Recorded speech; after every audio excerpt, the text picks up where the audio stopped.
Hello, everybody, and welcome to the Sweet Talkin Pony Podcast, your favorite podcast for everything My Little Pony. My name is Casey, also known as Charm in the My Little Pony circles. My pronouns are he, him, and she, her. Today I'm joined by Saturn, also known as Buggy, who uses he, him. We're also joined by Luce, who uses they, them pronouns.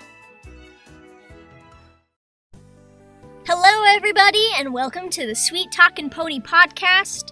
I'm excited today to be joined by Saturn once again, and we have a new person joining as a co-host for today's episode. Okay, hello. My name is Luce. I've been a fan of My Little Pony since G4 came out when I was a young kid. Pretty quickly, as I got older, I started figuring out that people were making pony content online and that there was a very diverse community of pony fans. And I'm interested in all aspects of pony stuff. I like the more brony side of things. I like the toys and the history. I like all the generations. Basically, My Little Pony's like my whole life. So I'm really excited to be here today and talk about ponies with you guys. Yippee! Awesome. Hooray! And also, so this is the second episode of Sweet Talkin Pony Podcast. I've decided to have kind of an actual uploading schedule now, even though we didn't do that last time. I'm gonna shoot for approximately once per month. The first episode was in September, so we kind of missed that mark because I didn't do any in October, but from now on, I'm gonna try and do once a month. I also thought it would be super fun if we have a new segment called the Pony Set of the Month, where basically every episode, I'm gonna pick out a set of pony toys that we can just kind of look back on and be like, wow, those are some ponies. Cool. Because this is a podcast, if we have anything visual, we will have to narrate it out loud, just what we're looking at. But that's fine. Since it also does have visual, if you're on YouTube, obviously you can look over at your screen to see any images that we put on screen, but I am gonna try and verbally describe everything just so that if you turn this on and you're doing dishes and you aren't looking at the screen, you can still understand. So the set that I wanted to talk about this month is very kind of aptly tailored to the kind of things we'll be seeing today. I wanted to talk about the G5 Rainbow Celebration set from 2023. And it features Sunny Star Scout, Izzy Moonbow, Rainbow Dash, Pinkie Pie, Twilight Sparkle, and Minty. And this is a set I actually want, but it's like $60, so I'm never gonna get it. Because I do not have that kind of money. But it's a very interesting set because it kind of does highlight the cross generations. Like, it's a G5 set, but it has ponies from G4 and G3, and screw the other two generations, but... And it also has very interesting hair textures with Pinkie and Minty. People were fans of that when it came out. I think my favorite pony in the set is Minty, because we haven't seen her in a while, but they're all pretty nice. Yeah, I have two things to say about the set. And the first one is that I think it's funny that Minty is in the set because I think that in G5 alone, there's at least 3 different versions of Minty. Awesome. So that's very funny to see. She's in G4 too. She's in G4 briefly. I think they made a toy of her in the Blind Bag, and she might have been a background character. And I think she's probably in the Game Loft game. But I think it's funny that she's here, and she looks like this because there's a full episode of Make Your Mark where Minty, as in G1 Minty, is there. And now we have G4 Minty as well. I also really like in this set, I have another kind of crossover set. I don't know what it's called, where they made the small versions of these G4 and G5 style. And something I thought was really interesting about these toys is that they get Twilight's colors perfectly correct. Like, she has the dark blue in her mane, and her coat is the right color, which I think is really funny because in the G4 toys, they never got her colors correct. She was always like a light purple mane, saturated darkish purple coat, stuff like that. Which I don't think you notice when you're a little kid playing with it, but it's interesting to see now they're doing that. Yeah, there was a lot of not correct colors in Generation 4. Yeah, it's nice to see her with the dark blue mane because it looks really nice. She does look really pretty. Mm-hmm. I really like the G5 Twilight, and our antique mall currently has one of her for like $5, and I've been very tempted. It does. Oh yeah. I'm not sure if I can't get it anymore. I'm not sure if it's this specific one or if it's. I think there was an earlier G5 set with her, so I'm not sure which specific Twilight it is, but it's a G5 Twilight, and I've been kind of eyeing it. I think there's been at least 3 G5 Twilights. There's the small one, which I have, and then there's this one from the Amazon exclusive set, and then there's a big one that I think might have been released alongside a Sunny of the same size. Like, I think it was the same line. It's either, I don't think it was a 2-pack, but I think they were supposed to be released together. So there's been at least 3 Twilights, I think. Is it a styling size? It might be, yeah. It's the same size as... I think it's called like Color Reveal Sunny, and like you part her mane and there's colors in it. Oh, I think that's the same size. I have that one. But these Amazon ones I know are slightly smaller. They're slightly smaller than the styling sized ones. And this is a total tangent, but speaking of this size, there's a pony who I might have gotten my hands on her. I won't say anything for certain because it may or may not be something I'm getting for Christmas. But there's this pony that everyone wanted to release, but I don't think it ever will release. But it did get. Oh my god! It did get produced, and I might have gotten my hands on 2 of them. You get her, and I if definitely you get her, don't I'm know gonna what shit it is. myself. I'm extremely clueless. I don't know what present I'm getting. I'm making it very excuse obvious. me, but that is amazing. That is fantastic. Well, I don't know if I've gotten her yet. It, you're gonna have to tell me. There's someone on the trading post. Basically, it's kind of the same thing that happened with the G3 breast cancer awareness pony, where like she was produced, but Hasbro never released her, so collectors like fought for scraps at the factory, and someone on the My Little Pony trading post just bought 25 of them to sell to people on the trading post, because to get it, you have to know how to use like proxy services, like you have to know how to use like it's like a Singapore service. And I don't know how to use it. Someone on the pony post was like, okay, here's a wish list, sign up if you want it, and I'll do first come, first served. And I signed up like 5 minutes after they posted it, so I hope I get 2. So it's probably too late for me. That's what you're saying. Unless someone drops out. But if you know how to use a proxy service, you could maybe get one, because they're still the person who's selling them from the factory. It's just on a Singapore website, and so you have to use a service that like translate it to wherever you're coming from. It has the same pose as one of the styling sets, so people think it's the same size. For those who are listening and may be confused as all hell, I'll just spill the beans. The pony's called Scout Kindheart, and it's a green Girl Scout pony. I should describe her because we should describe all of these just because there's no visuals, but you know G5 ponies. It's basically for the Rainbow Celebration set, it's basically the ponies as we saw them in the cartoon, but as toys. Pinky and Minty have a curly hair texture. I think the rest of them mostly have like kind of slightly wavy hair textures. I think Sunny's is in a braid. She has some blue and yellow in her hair. And the Scout Kindheart is like a green pony with red accents and then red and green hair and like a Girl Scout symbol as her cutie mark, and she may be expensive in the future, probably, just considering how she's being distributed. Anyway. I think I really am loving this picture because it's giving me hope that maybe one day I'll be able to buy one. I must say though, I'm a little disappointed that like, because they're all wrapped up in individual bags and they're all naked. Yeah. So I'll never have her accessories. Yeah. Yeah. Which is a little disappointing. I hate that part because her accessories on the packaging were so freaking cute. Yeah.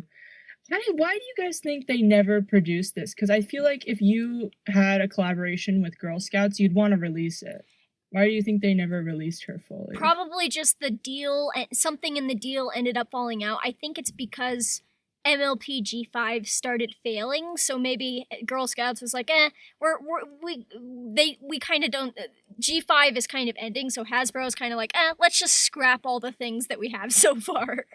Because they do have a collaboration with Girl Scouts currently. Well, they did, where you could get patches. So maybe maybe she was produced for those like Girl Scout patches like a few years back, and they just never ended up releasing her. I've been waiting for this Girl Scout horse for like 3 years, man. I remember seeing her for the first time on Equestria Daily, and you gotta send me those Singapore links. I'm gonna send you the thread. That would be superb. And people in the thread are talking about... Fantastic. I've tried using a proxy service before to get factory leftovers, and it just hurt my head, and so I couldn't... I'm stupid, okay? I'm like a boomer, so, like, you need to hold my hand through this shit. So you need a little bit of computer literacy to, like, use a website, but, like, there are proxy services for many websites where, like, hey, we can buy you stuff from this website that only sells to one country, like, that kind of thing. That's fantastic. Yeah. Thank you for sharing this news. It's like made my whole day. Yeah, and I don't know how many they're selling, so like, but if anyone is listening to the podcast, I'll include that link in the comments or in the description. Fantastic. The world is saved. Yippee! I'm just really sad that she never got released because I was in Girl Scouts as a kid, and when I transitioned, I transitioned as a kid, so I didn't really have control of what my family thought like I wouldn't want around. So all of my patches, all of my Girl Scout stuff got thrown out. So I wanted her to get released because I loved being in the Girl Scouts, and I didn't have anything to remember it by. And now there's a pony who's a Girl Scout. That's perfect. Yeah. So I was really sad. I believe that you will get a Scout Kindheart because your soul is deserving. Only those chosen can have one. I was never in Girl Scouts. I just really dig the design, but I do have a really high opinion of Girl Scouts because I know that they were created specifically because Boy Scouts was very like exclusive and exclusionary. Like, they wouldn't let gay kids join the Boy Scouts, and so Girl Scouts was like, fuck that. We're gonna make a Scouts for girls, and like trans girls can join. Like, they were a lot more supportive, and cookies are better than popcorn. just straight up. That's true. Yeah, from my experience, I grew up in the South, so like Girl Scouts was held in a church. We sang songs about God, but it was all just this really nice, loving place, and I genuinely learned a lot of helpful things, and it was just an overall really fun time. I was in Girl Scouts briefly. Boy Scouts was scary. I was in Girl Scouts for like 3 months. So I don't have a huge connection to it. I remember going to the Girl Scout store and wanting to just buy the patches there. And I still kind of want to do that. Like, go and get like all the Halloween ones. You have to earn them.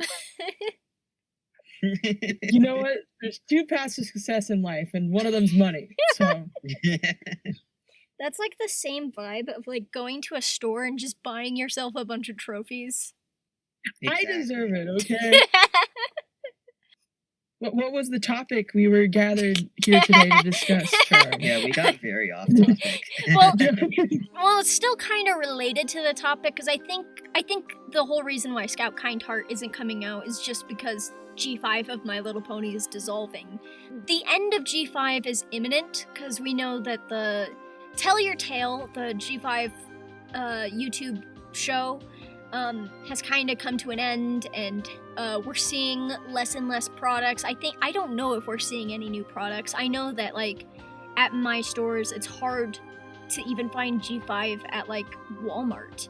And so I think for the topic of this episode, we wanted to focus on the future of My Little Pony, because G5's coming to an end. So what does that mean for us? I wanted to talk about my experience with G5 ending, and I guess that kind of starts with like what G5 meant to me at the beginning. I loved G4 my whole life, and I was very sad when it ended in 2019.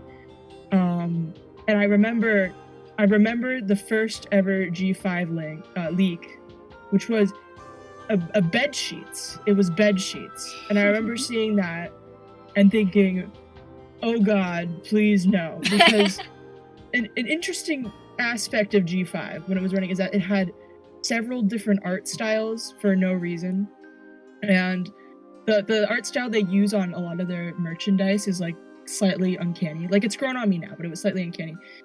And I remember seeing that and getting really nervous. Like, what are they gonna do to my favorite show ever? But, you know, G5 was important to me when it came out because G5 started my first year of high school, and, you know, that's a big transitional period. And it was there for me, and it really grew on me. And, you know, I was too young when G4 was coming out to participate in the community as often as I think other people did. So what G5 gave to me was an opportunity to experience that. Like, the day the movie came out, me and my friend, we watched it together, and we made a cake, and we brought every single pony toy we ever had and propped them up on my couch, and we watched it. And I was really excited for G5. Like, I really wanted it to succeed. And the thing about it ending is that I think, unlike other generations of My Little Pony, like even G2, which was kind of like, you know, a failure financially, at least in the US, that you could tell 2 years into its run that it was not what Hasbro wanted. And I remember, I think it was as early as like late 2022 that I remember walking into the toy section of the store, and there was no pony stuff. There was it went from like a couple of toys to nothing, and like no new releases. Like, there'd be maybe a new toy release every 4 months. And that was crazy because G4, there was a new toy coming out like every week. It was crazy. And so it was really shocking to see, you know, the toys aren't coming out. No one's buying them. We're running out of stuff.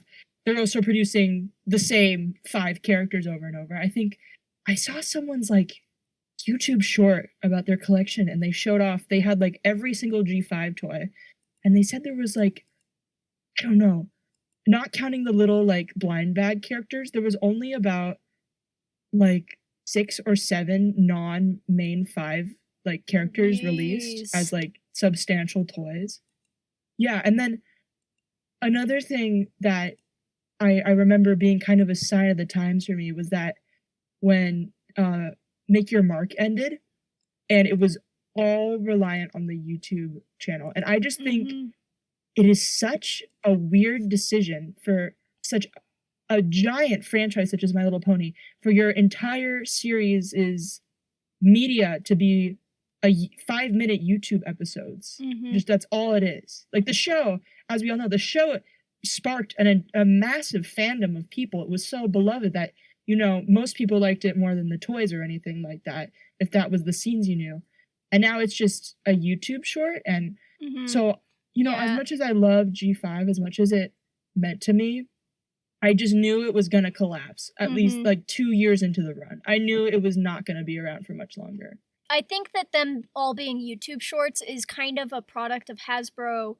They don't want to market to bronies. They want to market to little girls, which makes sense. But like, little kids nowadays, they don't watch TV. They're all on YouTube. And so I think that's just an unfortunate byproduct of Hasbro wanting to like pander to iPad kids. Like, they want to make a profit, which makes sense for a business, but they aren't really considering like the bigger like importance of like a TV show compared to like YouTube shorts. And not to say that a YouTube show can't be successful or good or meaningful, but it is a different vibe. Yeah, it was just a really shocking change and nothing like the franchise had seen before. And I just feel like it was such a risky move to take for such a new, you know, set of characters. If it had been G4 characters, I think, you know, Pony Life, I believe, was mostly successful on YouTube. And that's because it was the characters that everyone knew and loved. G5, however, is like so new, and even within like the brony fandom and the collector fandom, there was very divided. And it was just very shocking to see. And I feel like, you know, focusing to market to little girls, you know, is what My Little Pony is. But at the same time, I'd like to bring up that currently, at least last time I heard, the biggest consumer of toys right now is adults. And it's people who are watching these shows are, you know, people who are older than the target demographic. So, you know, Hasbro's in this really weird state right now where they're trying to market to little girls while still pandering to adults. Like, they always go back to G4. They always are milking G4. But little kids are too young to remember G4 now. Yeah. Because, you know, if they're targeting to 5-year-olds, My Little Pony was over 5 years ago. So I don't know what the demographic is. I don't know what their strategies are. I found it fascinating that the course they took in G5 to have the story be split up across multiple mediums was a terrible idea. You've got the show, which is mostly slice of life episodes with every so often something will happen. Then you've got the comics where they've got the whole Discord arc. And that's incredible. And it's just insane that that was not included at all. Like, I guess the idea is we include the like hard-hitting G4 references in the comics because adults are more likely to read comics. But what I think is the most egregious is that you would not know that Sprout went through a redemption arc if you did not play the stupid Twitch game. You would not know that happened. And that just seems like an insane thing to do because, you know, when I watched the movie, I thought for sure that Sprout would be a reoccurring villain because that's what the movie, I think, was insinuating. And then he was never mentioned as anything more than a background character in the show, but the whole game was about him. And I just think that's a horrible storytelling choice because no one's going to pay that much. It was like, I think $40 on release for a My Little Pony shovelware game that just happens to have an insane plot point. Mm-hmm. No one's going to do that. So I just thought that was a very stupid idea. Yeah, I've always thought it's been a dumb decision to split up like important main plots in so many different places like that. I don't ever think it's a good decision. I mean, at least with the G4 comics, when important things would happen in the comics, it was like it was semi-canon. But it's like in the G5 comics, it's like if this was the show, maybe it would be more interesting. That's all I'm gonna say. I think I'm gonna play devil's advocate for Hasbro here. I do think there are some fun opportunities for like introducing new plot points in video games and comics and stuff, but I feel like if you aren't doing anything with your main show, you might want to do something with your main show. like don't save all the interesting stuff exclusively for the video games and comics. Yeah, because if your main thing isn't good, no one's gonna go look at the other stuff. Though if People go look at the other G4 stuff because the show was so good, and they wanted more. With G5, it's like there's nothing to the show, so why would people think there's all this fun stuff happening in the other places? They're not gonna know. I just feel like, especially with the show, how many missed opportunities they had because with G4, I hate to go back to G4 over and over, like, you know, reactionary pony fan, but that's what Hasbro is doing. They're just going back to G4 over and over. But like with the G4 show, it would have a nice blend of like slice of life and action.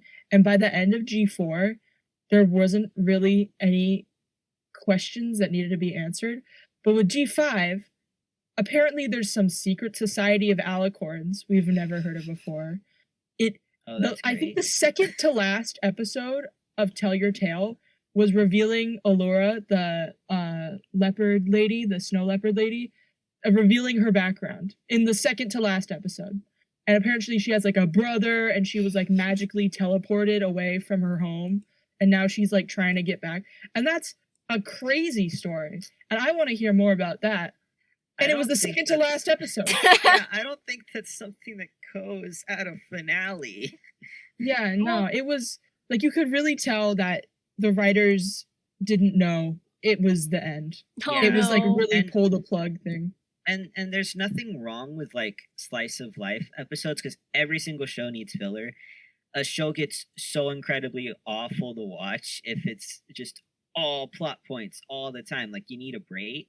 But if there's nothing like fun or interesting happening in a slice of life show, then it also just gets awful to watch, because it's like, what's happening?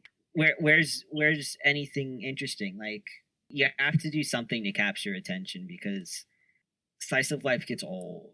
So either you have to be like really funny and interesting, or you got to go do plot at some point. I just think that, like, again, like, kind of the same issue G2 had, but, like, because G4 was so, like, interesting and it had a lot of, like, well thought out like, it was made by Lauren Faust, who is a cartoon veteran, and it was very cartoon focused, so, like, people got to know the story, they got to know the characters. And then G5, it's not that they didn't care about the story or characters or anything, they tried, but it just didn't have as good of foundations, maybe, and that kind of doomed it, because it is the predecessor to G4, one of the biggest fucking cartoons ever. Yeah, predecessor. You know what I meant. Like, successor. Yes. Yeah, successor. But yeah, I like that point, because it makes me think of, like, I think everyone knew that G4 was going to have to end eventually, and everyone had fingers crossed that G5 was going to be good. But, you know, it's impossible to make exactly G5 if you're not, you know, have the same people. And I think another reason why G5 was doomed is because there was no hook to get the G4 fans back into G5 after the movie was great, and I'm sure that made a lot of people interested. But once, you know, Make Your Mark and Tell Your Tale started airing, it's nothing. It's like I watched a few episodes of Wild Mains, which is another the magic horse show on YouTube.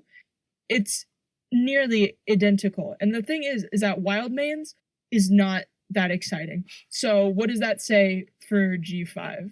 It's not good enough. And I go to the pony conventions, and I see people who love Pip or they love Izzy. And I think the reason why they love these characters is because fans almost have to take the characters on themselves and create their own material. Now, that's not to say that, like, the show, like, if you watch the show, all these characters, they have good personalities. Like, it goes in and out with, like, how they're characterized. Like, oh, she was acting weird in this episode or whatnot.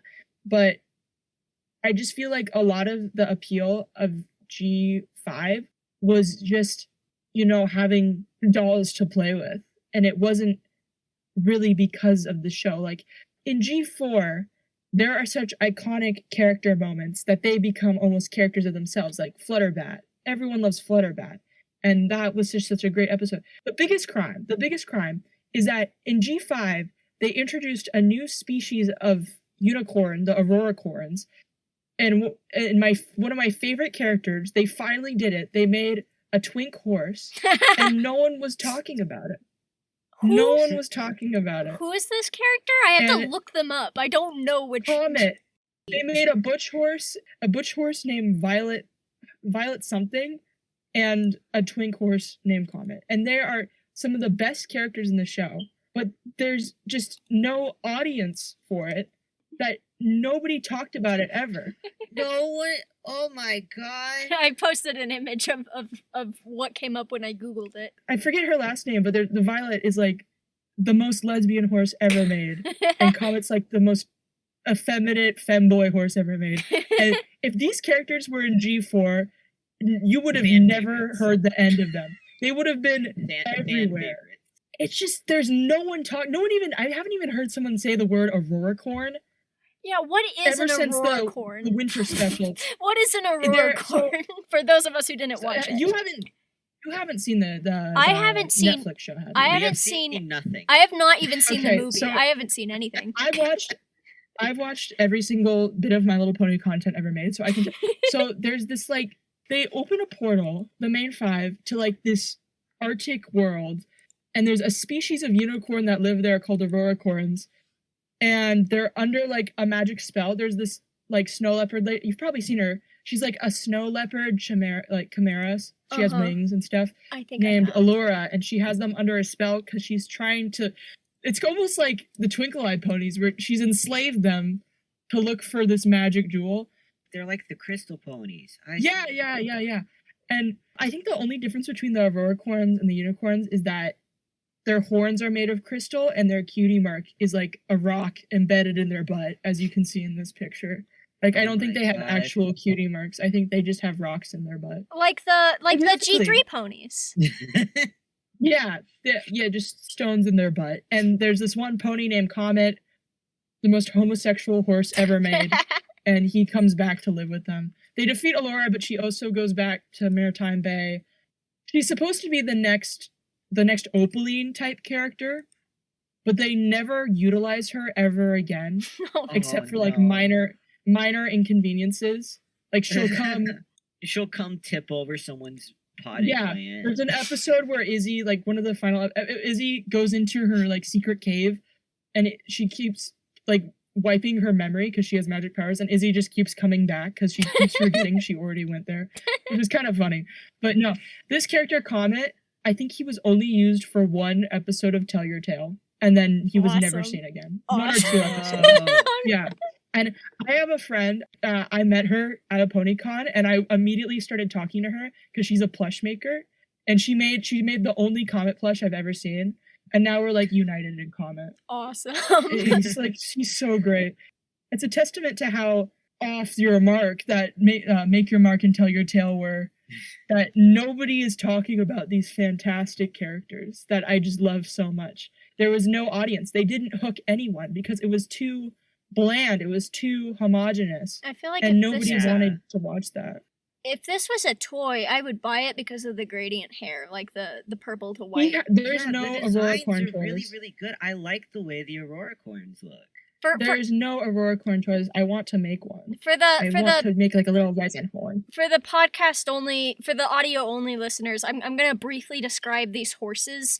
Comet is like blue with like purple gradients on his legs, and the hair is like white with purple gradients on it. And sparkles. Yes. And sparkles. The horn is a crystal. Sparkles on a pony. And like glasses that are like hexagons. On a pony or feet. Yes, I love his glasses. Like I can't think of it. Maybe Starburst. Starburst wears glasses. Oh yeah. There's very few horses that wear glasses. I'm so sad that these characters, they're not going to bring these characters back. They're going to be trapped in 3 episodes of G5. G5 for the rest of their lives. It's so sad. If I make like a petition and commit voter fraud on the petition, they might bring them back. I don't think petitions do shit. I'm sorry. Let's start a petition to Hasbro, and it's like, bring G4 back. That never works. On change.org. I remember them doing that. Well, bring back old LPS. Pet Shop. That worked. It did? That worked. They have brought back yes. Oh yeah, but it wasn't because the older style. It wasn't because of a petition. It was because of fans not buying. No, it was because we bullied them because we hated them and we stopped buying their toys. And they wanted their Littlest Pet Shop money back. They'll listen if they agree that it'll make money. They won't listen if they disagree that it'll make money. Like they just want money. Okay. That's why they do want to bring Generation 4 back, because that's their precious little money maker. I think for the future of My Little Pony, I think they should put Twilight Sparkle in Fortnite so I can make her shoot people. No! Twilight Sparkle with a gun! Have you seen, like, in one of the season finales, I remember very vividly that, Lauren Faust got a note back from the... She wasn't allowed to punch Tyrek. In the face, yes. Yeah, she wasn't Twilight allowed Sparkle to punch Tyrek. is not allowed to shoot people with a gun. Sorry. We're gonna go over some pony news that I am, like, a month late to. Oh boy. That we are like late to, because it's kind of related to what Hasbro wanted to do for a potential. Oh God, not this.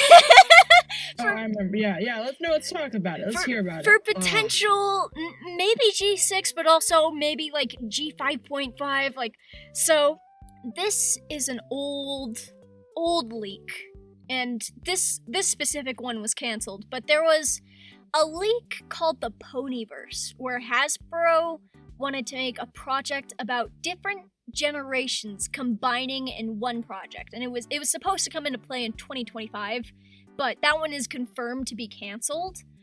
And one of the new leaks that just came out a month ago was a drawing of a reference sheet of the main characters.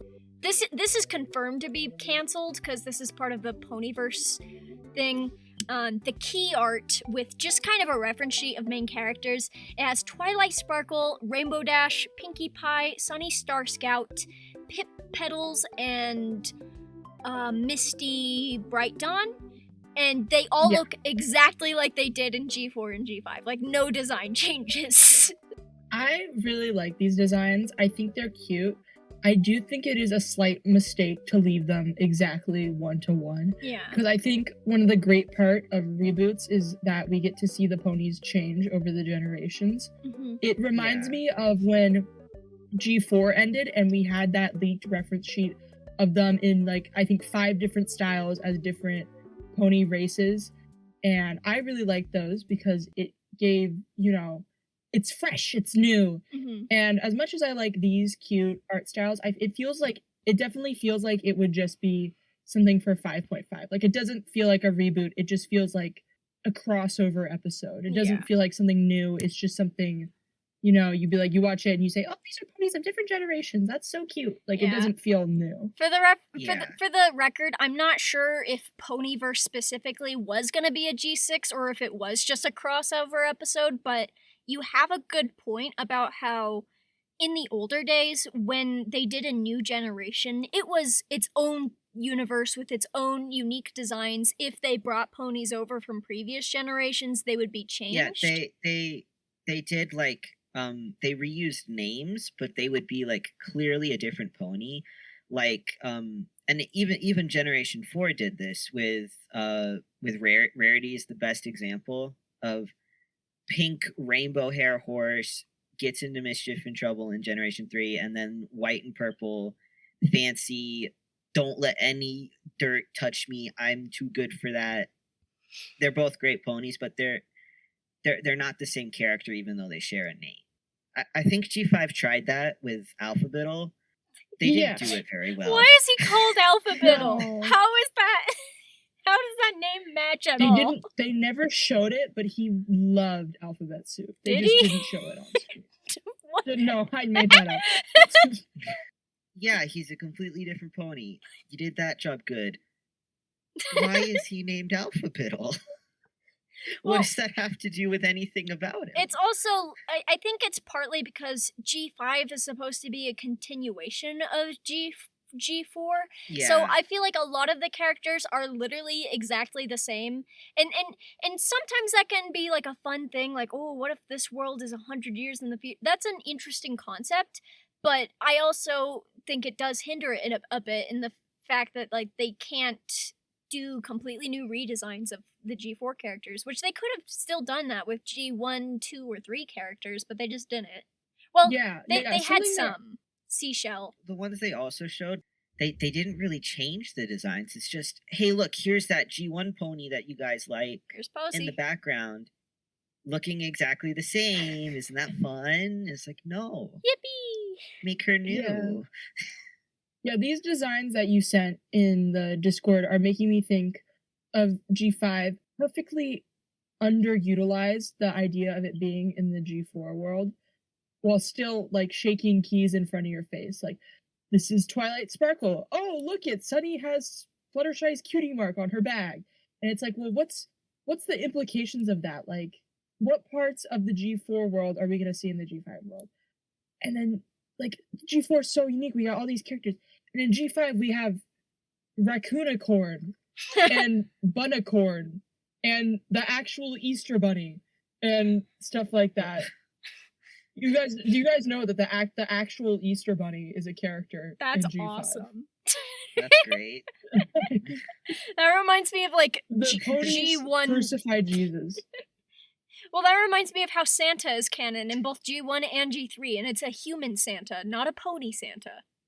Which makes sense. I think it's great. Well, in G1 it makes sense. In G1 it makes sense because there's humans, but in G3 I'm pretty sure Santa is the only Santa's the only human character in G3. He's the only one left. The others are gone. No! The ponies took over. This isn't the most recent leak though. Like there was a different one. There right? was. We'll go animated one. The newest leak. I have a link to it, and we will watch it in a moment. Camp Cutie Mark, and I have it saved. Fans initially suspected it to be Gen 6, but Hasbro, according to rumors, Hasbro said this is not G6. They referred to this as Friendship is Magic 2.0 or Gen 4.1, which you is cannot so do. That is not how it works. You already had 4.5. You can't make you can't go back and make another one. You can't they do retro G1 stuff where it's not actually G1, but it's like, oh, we're making G1 Starshine again. That's not G1.1. That's not the same. They're not like doing, hey, we're doing Generation 1 again. It's like, hey, collectors, you like Generation 1. It's kind of hard to get your hands on these sometimes. Here, you can have some reproduction. Brand new. It's not the same as, hey, it's Generation 1 again. Isn't that great, everybody? Well, Generation 4.1 implies that it's a subdivision of Gen 4, like how G3.5 is a subdivision of G3. Like, it's a part of G3, but it's just a different style. This would be like a subdivision of G5, wouldn't it be? Well, if it has G5 characters in it, which I know it does, yes. then it's not. You can't bring the people from like 100 years in the future to the past and say, "Hey guys, it's definitely Generation 4." Don't think about how there's G5 in here. Don't think about it. It's Generation 4. Just new G4 characters. What are you talking about? Well, it's an AU. The second leak, you can notice with this one that it's Twilight Sparkle, Rainbow Dash, Pinkie Pie, Generation 4's fan favorites, Sunny Star Scout, Pip, Misty, Pip isn't in it. G5's fan favorites. Pip isn't in it. And then it gets worse in the Camp Cutie Mark of taking away another Generation 5 character. No, Aiden, that was in this sheet. I hate to break it to you. I don't like it. I hate to break it to you. Sunny Star Scout is not in Camp Cutie Mark. The main character. That's what I'm saying. Wait, I didn't know that. She's not in Camp Cutie Mark. It's only Misty. She's here in this reference sheet, and then in Camp Cutie Mark, she's gone. I don't because she's not popular. We'll watch Camp Cutie Mark. Sunny. We'll watch Camp Cutie Mark in a moment. This reference sheet is I don't think this reference sheet is for Camp Cutie Mark. I think this was for the Ponyverse. I think Camp Cutie Mark is a separate thing. It's more like it's just so awful. I think the art style is really cute. The art style is cute. The art style is adorable. I really like the art style. It's just the concept of clinging on to its characters. This is completely something that should not be happening in my brain. Is the worst thing ever. It would be nice if it was like, a few YouTube episodes as like a crossover if it special. was like a fun Generation 5 event, that would be fine. Yeah. But it wouldn't. It would be really jarring if it was the mainline series. Yeah. I don't know how I would feel about that. For the record, It'd be very jarring. I know people are saying, "Oh, this is Gen 6." I don't think this is Gen 6, and I don't think it was going to be Gen 6. I think it was just a crossover. I also think it's very telling that this again illustrates how much Hasbro is clinging on to G4. That they called it "Friendship is Magic 2." Like they're like, "Can we go back, please?" They wanted to start a new generation, but they couldn't let go of Generation 4, so it's like, oh, let's put it in the same universe. That way it's still kind of Generation 4, and then it still wasn't working, even though I think Generation 5 genuinely could have worked, and now it's like, I miss all the money I was getting. Let's go back to the money maker. Yeah. Twilight Sparkle made us lots of money. People will be happy if we bring her back, and we'll get all the money, right?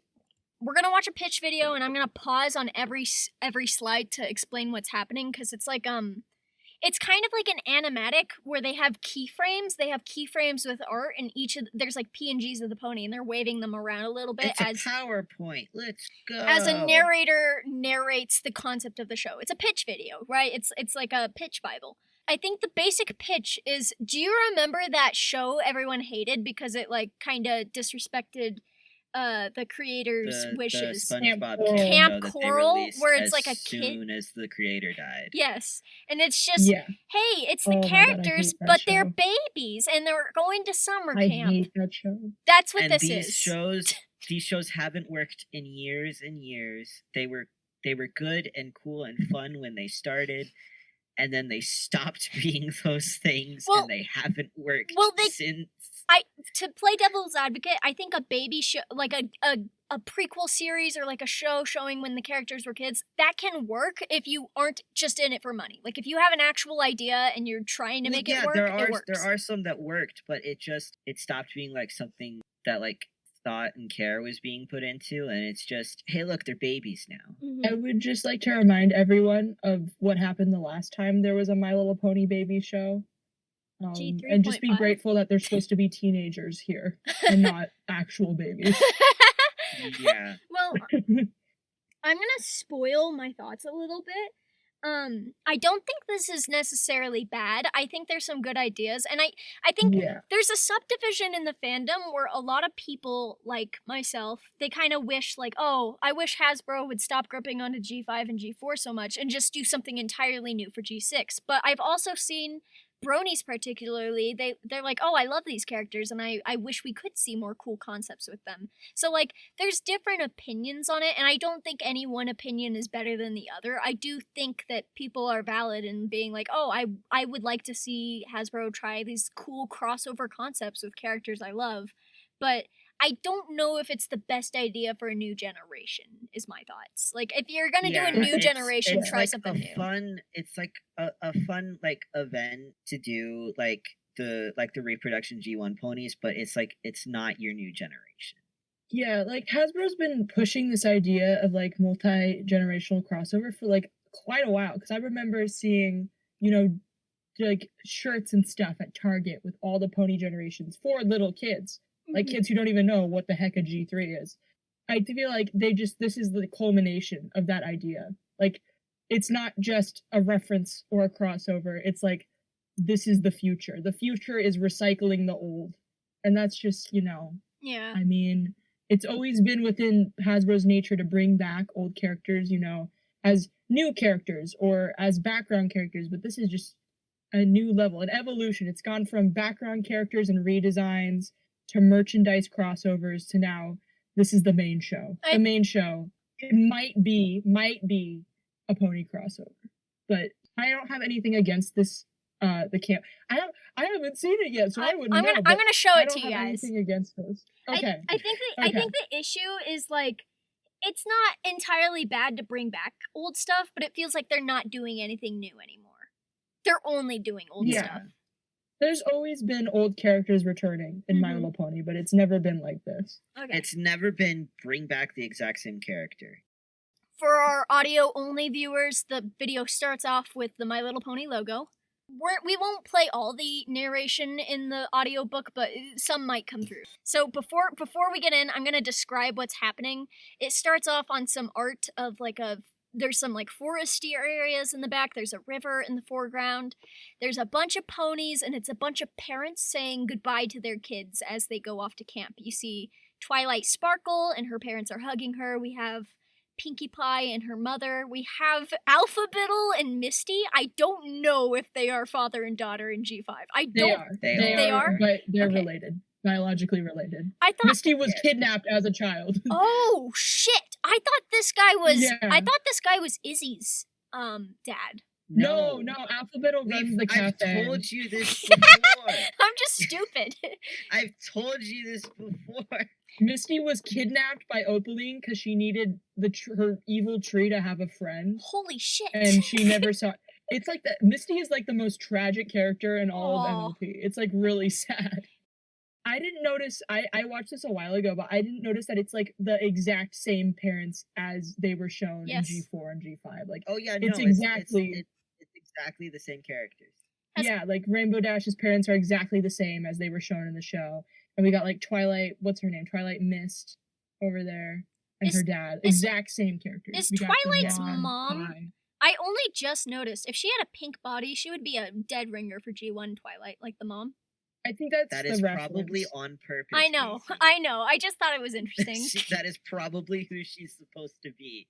In the sky, we have Rainbow Dash flying in, and then, like, trailing behind her are her parents from G4. Like, it's all the same parents from G4, and Alpha Biddle from G5. And then in the background here, we have these ponies that are kind of, like, snickering at the We have the mean girls. I do like this pony here. She's, like, a light pink with, like, a golden hooves and golden hair. Her name is Desiree Goldenhoof, and she's, like, the mean girl, and I adore her design. It reminds me of, like, kind of like Goldilocks from G1, like that kind of color palette. All of the baby ponies are cutie markless. Like Cutie Mark Crusader age. Yes. I don't know what age they're supposed to be, but they're blank flake. They're supposed to be Okay, kids. all right. So we've changed slides, and I'm gonna narrate a little bit. Now there's like a stage at this Camp Cutie Mark with a teacher character who's green with curly pink hair. I don't know why, but her vibes remind me of the teacher in the Equestria Girls movie in like the fourth oh my one. Gosh, yeah. Like the we will stand forever free. What was her Gloriosa? Yeah. It reminds me of Gloriosa. And there's a whole bunch of little kids listening up at the stage. You have Twilight here. You have the bully character just looking upset in the background. That's hilarious. Just ugh. I hate being Why at are camp. you here? If you hate being at camp, did your parents force you to come here? Maybe. if you don't want to be here, why are you here? Get a You don't- cutie mark, you You stupid don't have to kid. be here. The teacher's like, "Welcome to Camp Cutie Mark." By the end of the summer, you will all have your very It's pulsating. Rainbow That was Dash. like getting bigger. What's happening? In the bottom corner, Rainbow Dash is listening. Like the art slowly pans over, and we see Rainbow Dash, and she looks like so like cocky and like an I don't know what this expression is. She looks annoyed. I don't know either. She's like, ugh. She looks like she's too good for this place. She looks even more upset to be here than the bully. Yeah. Yeah, they're explaining the premise. It's a camp where you go to get your cutie mark. It's Camp Camp Cutie Mark. The slide has changed. Now it's Twilight Sparkle theoretically getting her cutie mark. And of course, it's the exact same cutie mark from G4. Of course, it's the exact same one. We already know what her talent But is. shh, we don't know. Yeah, what- Real good at What's magic. the point of the show? If it's all the same That's what I thought. Because we know already- Well, in G4, they literally had an episode where they all got their cutie marks, so we know exactly how they got their cutie marks, but this is an AU. I assume it's different in this one, but Yeah, it's still this is a they're gonna different get universe. them a different way. But we still know their cutie marks. no What they suspense, stand no for. excitement. I know, without even seeing the first episode, I know they're gonna get their cutie. This marks. would There's be- no stakes. This would be interesting Yeah, if it was new I know characters. Rainbow Dash is gonna do something really cool, really fast, and she's gonna get her rainbow mark, and she's gonna be so cool. Yippee! Fun. I've seen the show. Beta stomped her hooves on the ground, unleashing her powerful earth pony magic. Suddenly, floral vines burst out of the soil until the whole field was full of glittery, shimmery flowers of every color. So this is actually kind of like a cool thing, because I think this was something in G5, and they're trying to push...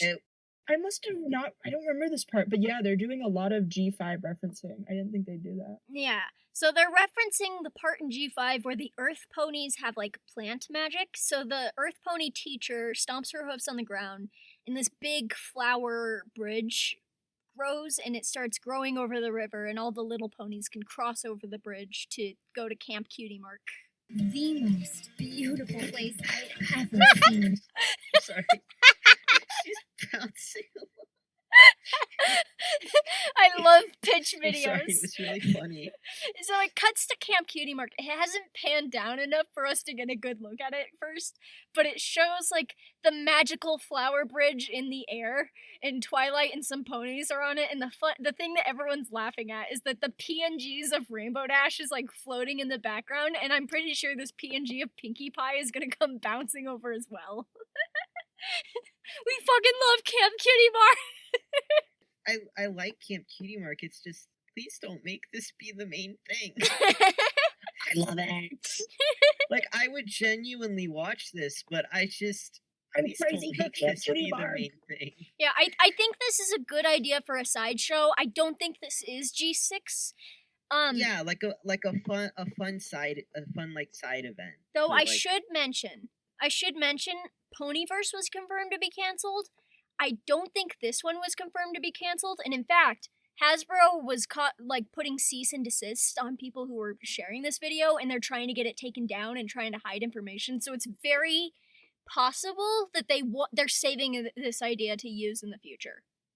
It's possible. Don't quote me on it, okay? We don't know the future, but it is something that Hasbro still is playing with, we'll say. Spa, sports center, and thank hoveness, a big library. Thank hoveness. So yeah, for the audio only listeners, it pans down. There's a bakery, there's a library, there's a dance barn. There's all sorts of different buildings related to what ponies might get their cutie marks in. You can get the book cutie mark if you're a nerd, or the bread cutie mark if you're PETA. Sparkle is going to spend all of her time in a library again. Oh, thank goodness, there's a library. I don't have to change anything. I do like Rainbow Dash's hair. Yeah, I like the this. designs are genuinely really good. I like this design choice of her hair is doing like a lightning bolt pattern. That's neat. And I Yeah, also like the hoof I colors. like that a lot. Like Pinkie Pie has like blue hooves. Yeah, the hoof patterns are genuinely really fun. And I've always liked that. They're and I doing like that special they're, shapes.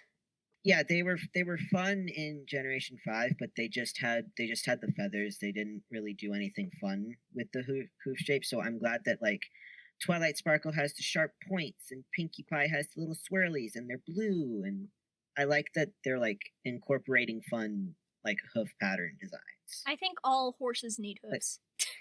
It's cute. That's true for real life too. Oh yeah, I Yeah, like it better when my real horses have hooves, other than when they have the weird skin feet. Ugh, I hate that. I'm sorry. I'll stop talking. Forever. I need to watch Camp Cutie Mark. I need to do it. The plant bridge comes down to the ground, and the ponies slide down it like a big slide. And there's a rainbow lodge, and it's this giant lodge. We've got rainbow banners, a big mosaic pattern. Is that what that is? They have rainbow bricks forming a rainbow. There's lots of rainbows. That's a mosaic. It's a very neatly designed building that could probably be a toy set.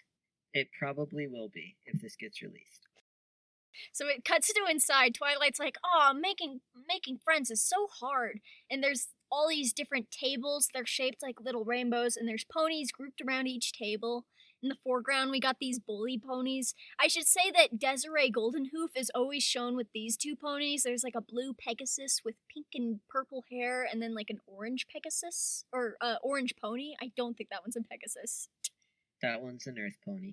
Friendship had sometimes been a little bit tricky. My dad always I said have autism. the right pony It friends makes it come really along hard at to the make perfect friends. time. Just like That's she's right. right. I know. Except I don't have autism. I only have ADHD. Damn it. It's Oh okay. my I god. can't relate. Get better. Oh, I'm get sorry. better soon. That sounds no. That's so mean. I'm the token no autism guy in every friend group. I'm the I'm gonna bully you. I'm the token Uh, no ADHD guy. I just am autism. Don't worry. We cancel each other out to be neurotypical. Neurotypical. together we form a full neurodivergent and a full neurotypical person. No. That's when this happened. Oh no! So it cuts to Pinkie Pie has slipped on some fucking Pinkie jam. Pie has not slipped. Desiree has tripped Pinkie Pie. Yes. Oh. Desiree is using Can't her miss that magic detail. to dump out a whole bunch of purple slush on the floor, and Pinkie Pie's like, "Whoa!" and she slips on it and smashes a pie in Twilight's face. Oh no! She's like a clown, We'll and never make friends everybody's now. laughing. Whoops! Did I do that? This is embarrassing. It's like stereotypical high school drama. So you're the new girls around here? Like any pony's gonna go out with you in that dress.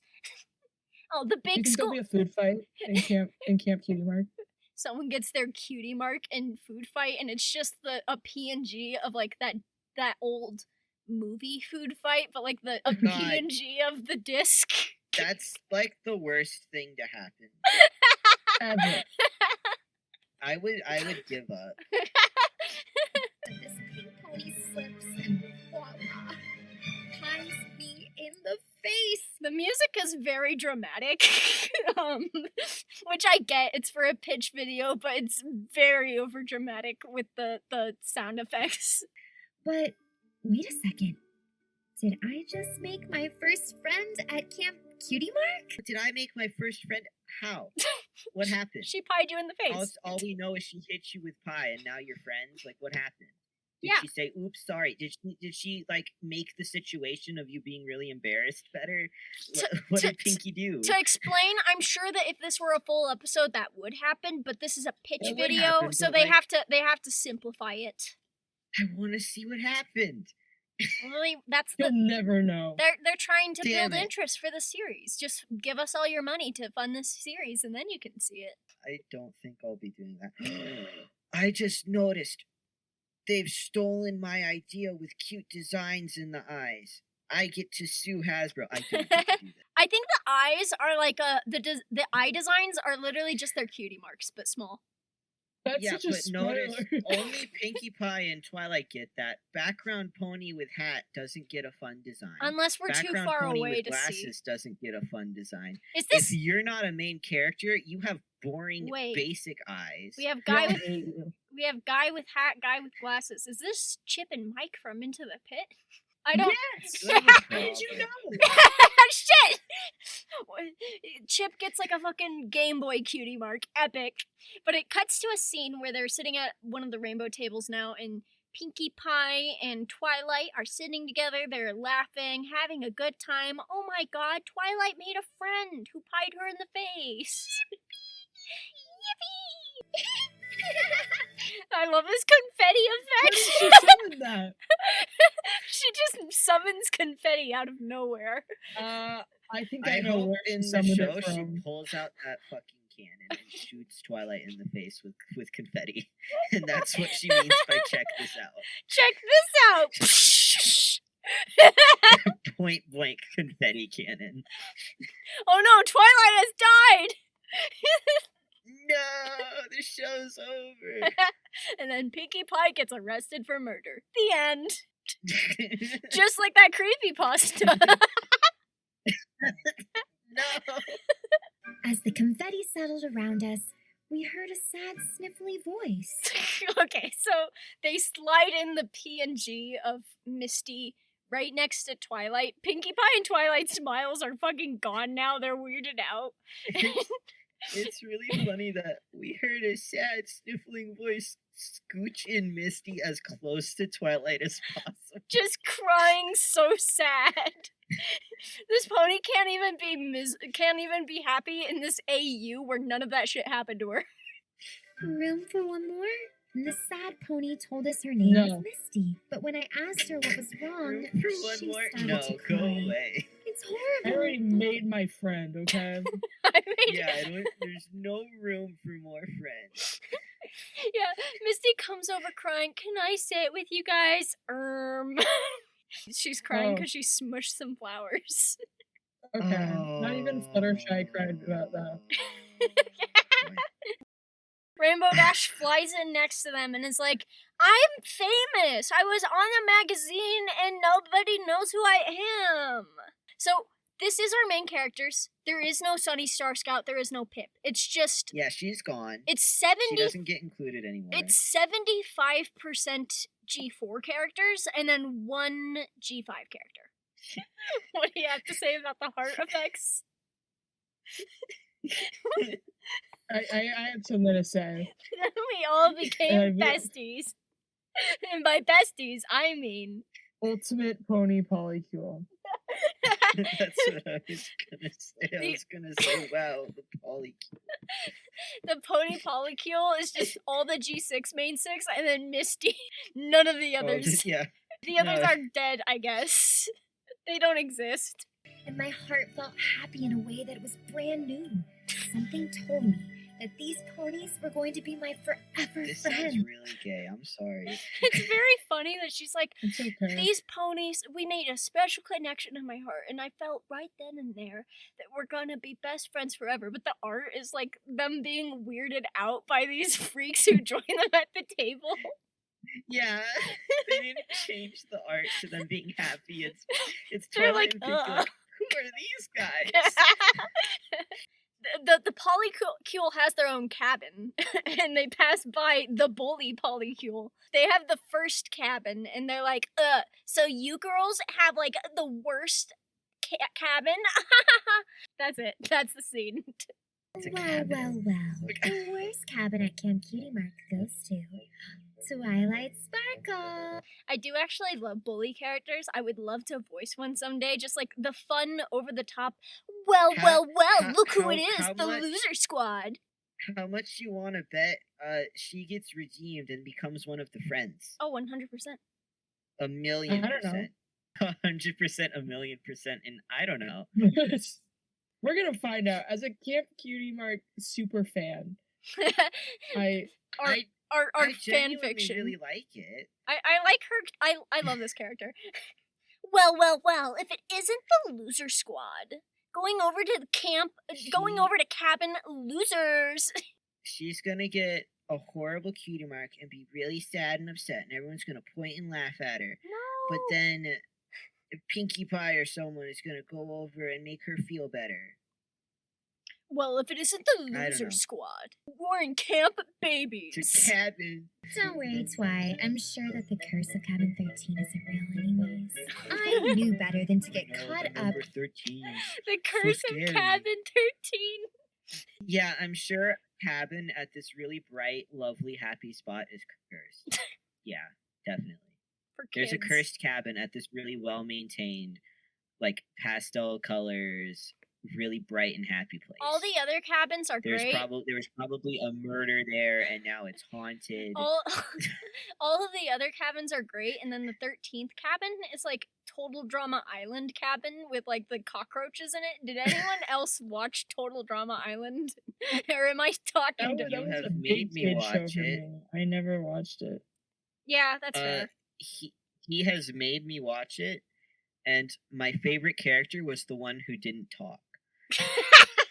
So that gives you a good glimpse into the quality of that show. You liked Duncan until like 6 episodes in when he's like, ugh, women, and you're like, ah. Yeah, he spoke for the first time and said something really horrible, and I was like, no, I liked Duncan, and then and then I was like, oh, I can't like him anymore. Favorite guy, the guy who stands there and does nothing in every scene he's in. That show. I don't remember his name, but he looks like a cardboard cutout. Justin. I think maybe. As I flicked on the light inside cabin number 13, we were all Oh pleasantly yeah, this is surprised. the cursed cabin. It's lovely. Yeah, they are What, does pleasantly. just no one ever get their cutie mark if they stay in cabin 13? You're a talentless loser forever. It's Like, what is the curse? It's a pleasant little cabin. There's This like is a great cabin. there's like colored curtains that each I think they correlate to ponies. Like the blue one is for Misty, the purple one's for Twilight. There's like rainbow colored lights on the ceiling. There's rainbows above their windows. They got first aid in their cabin. This Yeah. is great. It was actually kind of cute, but Pinkie Pie thought it could be way cuter. Pulls out the confetti cannon. Shoots them all. They're all dead. That's why it's cursed. Let's get this party. Oh, I didn't think she was actually pulling out the cabin. I think that's just a reference for her putting all her decorations around. I love this confetti effect that they're using in this video. I realize I keep pausing to talk, but I can't help it. Then All campers to Lake Wigglewater immediately. Beta picked up her. That was kind of a scary music transition, but the camp counselor is like, okay, everyone has to come to the lake for an announcement, and it cuts to a shot of they're all on grass next to the lake. The camp counselor is like on the edge of the dock about to fall off, and she's like making an announcement to all the little fillies. And there's like a bunch of bags in the foreground, like backpacks. It's basically just basic camp missions, like basic camp like challenges. Like, okay, everybody get into groups and find this special item. That kind of stuff, which makes sense for this type of show. Everybody compete with each other for a reward, and then you'll all start to hate each other because now you're in competition. No. And it won't be about finding your talent, it'll be about winning the sweet prizes we give you. When we weren't looking, she used her unicorn magic to steal our map right out of my pack. So I love this pony. Where's the camp counselor? Don't worry Is about she it. not seeing this? Is she not? Where's the camp counselor to Don't worry about control the bullying? That's kind of the adult in the location's whole purpose. Why is there only one camp counselor? Oh, don't worry about it. I've been to camps. This isn't how it is. Inaccuracy alert. This isn't how camp works. So each of the groups gets a backpack with like a map.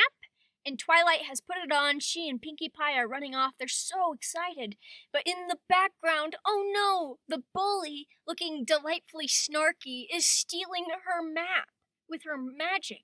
And is like, "Mwahaha, now that group of losers will never get their camp prize. The stakes are high." Why can't like a pretty blonde girl like not be mean? 'Cause stereotypes. Oh, mean. No, Barbie would never. Au contraire, for Barbie voiced a pony, and she was a villain at first. Barbie voiced Starlight Glimmer. That's not Barbie though. That's It's the- Starlight Glimmer. Just because they have the same voice doesn't mean she's Barbie. Barbie would never do this, and I'm gonna say that now. If Barbie were a pony, she would be Twilight Sparkle's best friend. God, I would love a Barbie pony. Just bright pink, like That's hot, basically shady. hot, yeah, hot pink, like bright. Shady. Yeah. You'll never beat me. You'll never beat me and my team, fucking losers. Like I love. That's what I said. See? It's competition. I love this character. I love bully characters. Maybe I have a problem. Twilight's like, don't worry, the real magic was the friends we made along the way. And we've got this cute little graphic of all the ponies, and they're looking in their bags and being friends. Why did Twilight take the map out of the supplies bag and put it in her bag? I don't know. Don't think too hard about it. It's just a pitch video. This is the first theory of MLPG6. Why should she do that? That was completely unnecessary. Why would she do that? Is she stupid? No, I think the first theory would be, what the hell happened in cabin 13? People are making creepypastas about it as we speak. Pony murder. Then what are you waiting for? Come be a part of the magic. And fund our project. I do like that end of the pitch. Come be a part of the magic. Come be at camp. Whatever. I like anything that like encourages people to make self-inserts. Well, That's yeah, always I don't think they're encouraging self-inserts. I think they're encouraging money. Yeah, because this was not. But like kids who don't think about money, they hear that and they're like, I can be a part of camp. I can be a pony. And that's the good part. It's the way kids see it. That's the good part. Yeah, this video was never intended for public release. People weren't supposed to see this. This is just. I know, but it is now. So I'm gonna ask everyone's general thoughts on this pitch. I think it's fine. I think the art looks good. So if this comes out, I feel like people will watch it, even like fans of the old show. But I feel like ultimately it will be most successful with people who have never seen any pony stuff before. Because if the whole goal of the show is like it's Cutie Mark Crusaders, you're gonna get excited when they finally get their cutie marks. There's no suspense for that because we already know that they will. We already know what their talents will be. And I think we can probably guess how they get their cutie marks too, based on how it was in the previous shows. So Yeah. it just feels like needless filler. Well, I would have rather seen a new take on an old generation, like a full reboot, or just new characters. Like, it just doesn't seem that exciting to me. It's fine. The art's cute and everything. I like the designs. I think it would be a more successful thing if the main cast wasn't ponies that everyone except new people already know. Because there's no reason to watch it other than, hey, it's the characters I like. Because all of them we already know, like the majority of the main characters we already know their cutie marks, we know the stories and the meanings behind them. We know what the characters like doing. So there's just it kind of takes away any reason for anybody else except for new people to watch. And I think if the main cast was new ponies who we hadn't met before, and then if they wanted to have Twilight and Pinkie and Rainbow and Misty be like on the side in the show, I think that would work a lot better. It just doesn't seem that exciting. You know, compared to G4, there's like cities and different biomes and new species. It's just like Legend of Everfree, the show. And that movie was not the best out of all of them. I just feel like I'm struggling to think of a TV show that's primary setting is a summer camp that is just like really, really successful or like, you know, at least interesting. I'm struggling to find an idea. Yeah, it's good for something like a special or a movie because you're not there for as long. Like a movie can take place at a summer camp, a special can take place at a summer camp. But if the entire show takes place at a summer camp, the setting is kind of going to be boring. It's limited. Yeah, there's they not can't as much leave. you can do.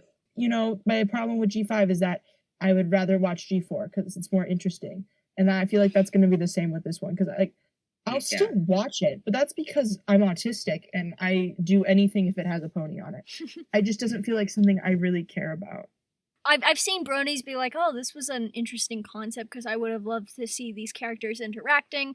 But I also feel like if this actually came out, I feel like a lot, and not just to center everything around bronies, but I feel like a lot of them would be like, oh, that's not accurate, even though it's an AU, and even though some might understand that, I feel like people would just be comparing it to the old stuff. As someone who interacts, like, I'm like pretty much an amalgamation of every pony fan ever, and I feel like if this was released into the brony fandom, I hate to say it, but a lot of fans like ponies because they like have a personal connection to the ponies. And I think the fact that they're aged down to be like children ponies is gonna take a lot of appeal away. Not just like, I'm not just insinuating, oh, people want to kiss the horses, so they won't want to kiss the teenage horses, but like it just removes a layer of relatability. It's awkward because I feel like this show is going to be for little kids who aren't camp age, or at least like the teenager type ponies that these are supposed to be. And it's too young for adults to connect to. And adults are the ones who have the money. Like I said previously, right now, the biggest consumer of toys is adults for themselves. And it just, it's just so awkward. And it's if it was like, you know, I was talking to my dad about this, and he said they should do something with high school. And he doesn't know about Equestria Girls, but he was thinking like horses in high school, which is interesting because that kind of was the case with like the Student 6. But it just is an awkward time period to place the characters in, especially for bronies. Like I know there's fans of things like Monster High and Rainbow High, but those were created to be high schooler characters. And I just feel like with the kind of connections that a big majority of fans have to these characters, making them children, it's childish. It's really showing your card that this is a little kid show. It's not for adults, and it's not going to be like, I just feel like that's going to turn off, you know, like collectors and stuff. I don't think they care all that much about the show. They want the toys, but the majority of My Little Pony fans at the moment are bronies, and they want complex characters that they can relate to and that they can place in different situations. And having it at a set location, the camp, is not relatable, and having it young characters, like kids, like teenagers or younger, is going to turn a lot of people off. And I just feel like it's not a terrible idea, but with the context of what the pony fandom is right now, it's just not going to resonate. Mm-hmm. I think it's cute. Yeah. I think it's fine. I think that if it came out, I would have nothing against it. I just don't think it's going to be financially successful.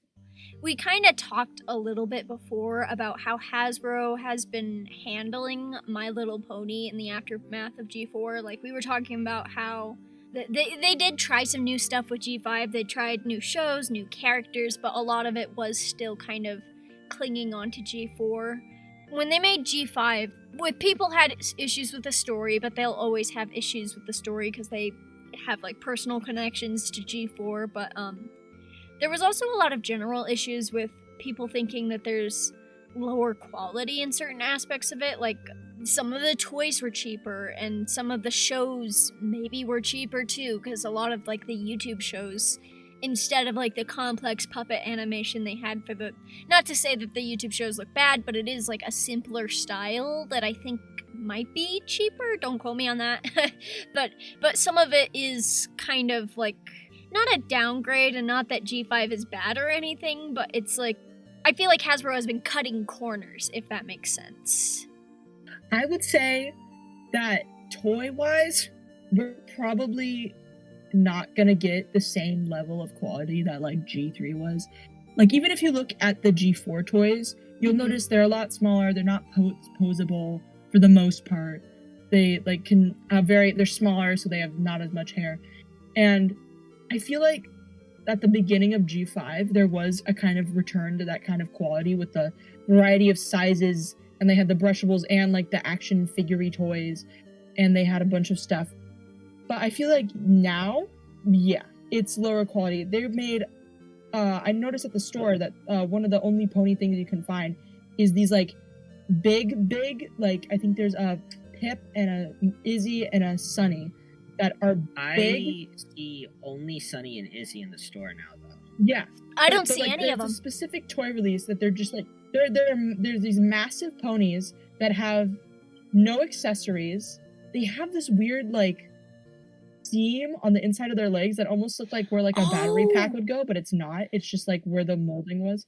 They're not battery powered, and they have 100% polypropylene hair. Yeah. Yeah, they look like insanely low quality. I own one of those. I might own two of those. I own one of those, and the plastic of the body feels like it's like a you know how you would take a bucket to the beach, but it's like a plastic bucket that is about to break? It's like that. Yeah. Yeah. Not rubbery. Not that fragile, but it is lower quality. Yeah, I don't own one of those because I don't want one. But when I see them at the store, I'm like, this is really gross. Like, I don't want to touch this. I'll be honest, every single G5 I own has been given to me by family members who are like, oh, you like ponies? I saw this at the store. It's a pony. Here you go. My only G5 is Jazz Hooves, and I got her at a thrift store because I was like, well, I'm probably never going to get another one, and she's cheap. Jazz Hooves I want that. She's oddly one of the only ones I could find in stores. Like, her and Sunny were the only ones. But now I can't even find them. I see only the big, really cheap Izzy and Sunny, and then a set of Sunny, Izzy, Misty, Pip, and Pip's mom and Jazz Hooves. I've seen that. And Hitch is gone. Zip even is gone. It's really sad to see that they've kind of gotten more desperate with trying to sell by just removing more and more ponies, especially Hitch, because they had a really cool chance to bring like back big main boy ponies that we haven't seen since the Big Brothers, because Generation 4 had boy toys, but they had boy ponies as toys, but they were never the focus, and their hair was always bad. G2 Hitch had boys, had a few really, G2 had boys, but they didn't have any visual distinctions from the girls. They were more or less the same, which is fine. Yeah. But G1 had boys that had like bigger size, they had feathered hooves, like they were different. Yeah, since G1 and G2, there haven't really been like boy pony toys, and then they had a chance because they had a main boy pony, and then it was kind of, oh, he's not popular, he's not doing well, let's get rid of him. And he had like a few crap toys where he's got a moldable mane and just a tail, and it's like We didn't even have my it was ugly just ass like husband really or ugly ass really groom. sad to see just characters get neglected more and more. Like I said previously, I feel like, I don't know the exact number, but there was a very small amount of non-main 5 characters released. And then, even then, And then they like, started getting rid of the main 5. Some of the members just didn't make the popularity cut. well, I don't know if this is like a normal thing, but I used to work at the thrift store and I used to see brand new pony toys, G5 pony toys come in. So I don't even know if they were popular amongst the kids. Well, I the thing with don't that know. is, I don't know. I've heard older folks talk about that, and I've heard that that's always been a thing. Like when G1 was popular, you could find G1s in thrift stores. When G3 was popular, you could find G3s in thrift stores. It's just a lot of thrift stores are like parents buying toys for their kids, and then the kids don't want it. But I feel like there's an increase in G5 toys finding their way in thrift stores because, you know, like they wouldn't be in thrift stores if people weren't buying them, but Hasbro sales are at like an all-time low. There's like a mix of factors with that. I don't know how popular they are. A lot of kids right now, like the Gen Alpha kids, a lot of them don't know what My Little Pony is. Yeah. So I feel like yeah. a lot of them, if they get toys and if they get the pony toys and it's not like a kid who's into animals, I feel like the kid isn't gonna like the toy. And that might be why they get donated brand new. They also just have less shelf space. Like, for most of G5's runtime, I feel like the toys have been relegated to like one shelf, like a tiny shelf with barely any stock. And just as the years have gone on, it's grown smaller and smaller. And within the past few months, I've been looking and I cannot find G5 at my store anymore. Like, they just stopped. I just remember, like, I'm younger than you guys, but I remember very clearly when G4 was going on that it would be like an entire just chunk of the aisle, and it would have like the signs and like the backdrops and stuff. Yeah. And it would be like celebration of pony, and now it's like they're on the low shelf. If you can find them, they're just there. There's just like a few from a few months ago. There's no new releases. They aren't, when I see them in stores, they aren't with the other dolls like they usually are. They're down with like the really, really young baby toys instead of with like the Calico Critters and the Monster High and the Bratz and the Rainbow High and all of that stuff. They're not like around the Barbies and the other dolls where they usually are when I've seen them. So it's also, they're just not in like the aisle where you find dolls with hair to style anymore either. Yeah, it's just like, I feel really sad as a pony collector that there's no new ponies, because like I love Monster High. I loved Monster High for years, and it was just, I assumed that I was never gonna get a Draculaura because they were so expensive secondhand. And then the reboot came out, and now I have over 15 Draculauras because I buy them in the store. So I do buy the majority of my pony collection is secondhand, but it just feels nice to be able to go to the store and know there's going to be a pony there that you want. And I just like, I haven't been able to experience that for like 4 years. I don't know, because it's just such low stock. It's just such a missed opportunity. I feel like Hasbro like gave G5 just like a whimper of a chance, and then as soon as it wasn't as successful as G4, they were like, it's done. But even though nothing happened. I remember when Generation 4 came out, and I remember the switch from G3 to G4, and a lot of people who had known My Little Pony beforehand didn't like Generation 4, and it went through the normal thing that every new pony generation has to go through, that Generation 2 kind of didn't get the chance to make it through. That people don't like it at first because it's new and it's different. People don't like change. But then Generation 4 kept going, and people were actually given the chance to grow to like it. And G4 was for the liked, characters to grow on them. G4 was liked by a lot of new fans, so they didn't have any connection to the older stuff. There was a lot of new fans because there was an actual opportunity for that, but it also like had the opportunity for people who were into My Little Pony, who would like the show to actually grow to accept the change and that sort of thing. And then Generation 5 just didn't get that chance. Hasbro was like, oh, people don't like it.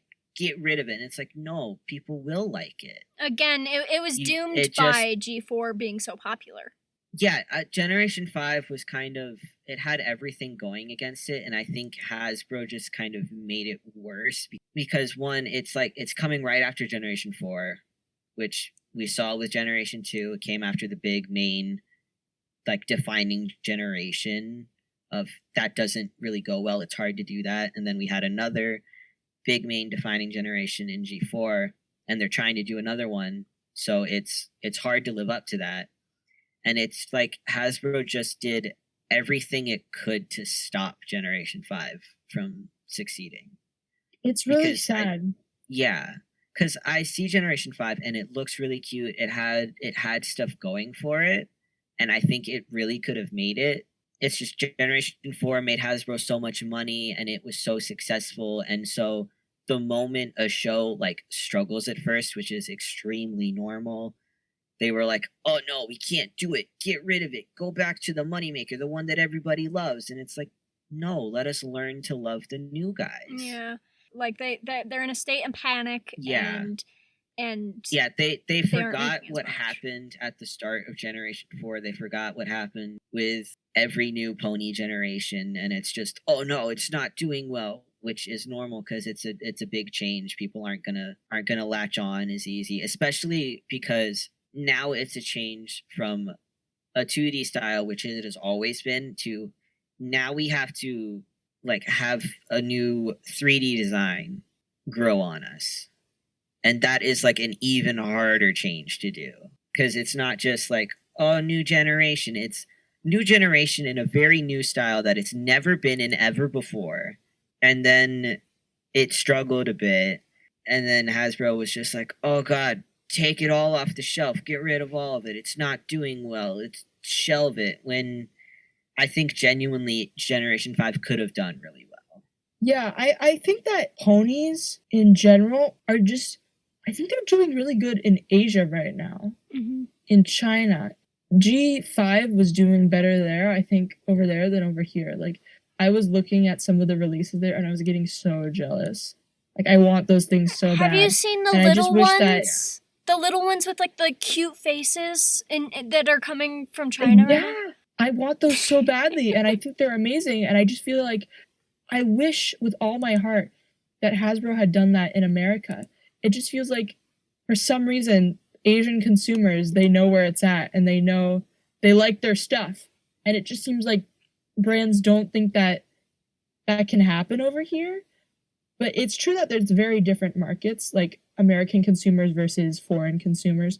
I know that G5 was really contested and not everyone liked it, but like not everyone likes everything, and it's not worthy of destroying it.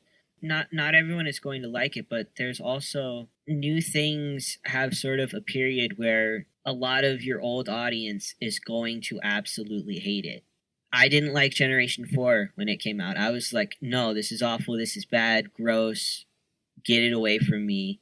Because I grew up with Generation 3, and that was what My Little Pony was to me. Mm-hmm. And so when Generation 4 came out, it was a big change, and I didn't like it, even though I was a kid. And then I grew to love Generation 4. And then Generation 5 came out, and I was like, whoa, these ponies don't translate over to 3D very well. Pip made me so uncomfortable to look at when she was straight on. Like, she had like yogurt lips. Her lips were different. Yeah, and it was the snouts. The snouts, they wanted to really keep with the really tiny snouts, and I hated it at first. They looked so uncanny to me. I hated Generation 5 when it came out. And then now I look at Generation 5 and it's really cute and it's really great, and I like Generation 5 now. And it's just, you have to give your audience time to adjust. I have an interesting question that I just came up with, because Luce was talking about how you think that G5 is bigger in Asia right now. Do you think there's a possibility of it being kind of like what happened in G2, where what happened with G2 was that it only lasted for 1 year worldwide, but then for a few years afterwards, it continued in Europe because it was more popular there. Do you think there's a possibility of, like, Hasbro dishing out more G5 products over there while, like, ceasing to produce them worldwide? Yeah, I do, because in China specifically, when G4 was over, they were still making Chinese G4 products. Mm-hmm. And now that G5 is over, we're getting new G5 releases like almost every day in China. And I feel like it's less because the show is popular or the characters, but it's almost like in the way that people like Hello Kitty and Sanrio now, that it's like a symbol. Like they like the look of the characters and they want to like have them on clothes and as keychains and stuff.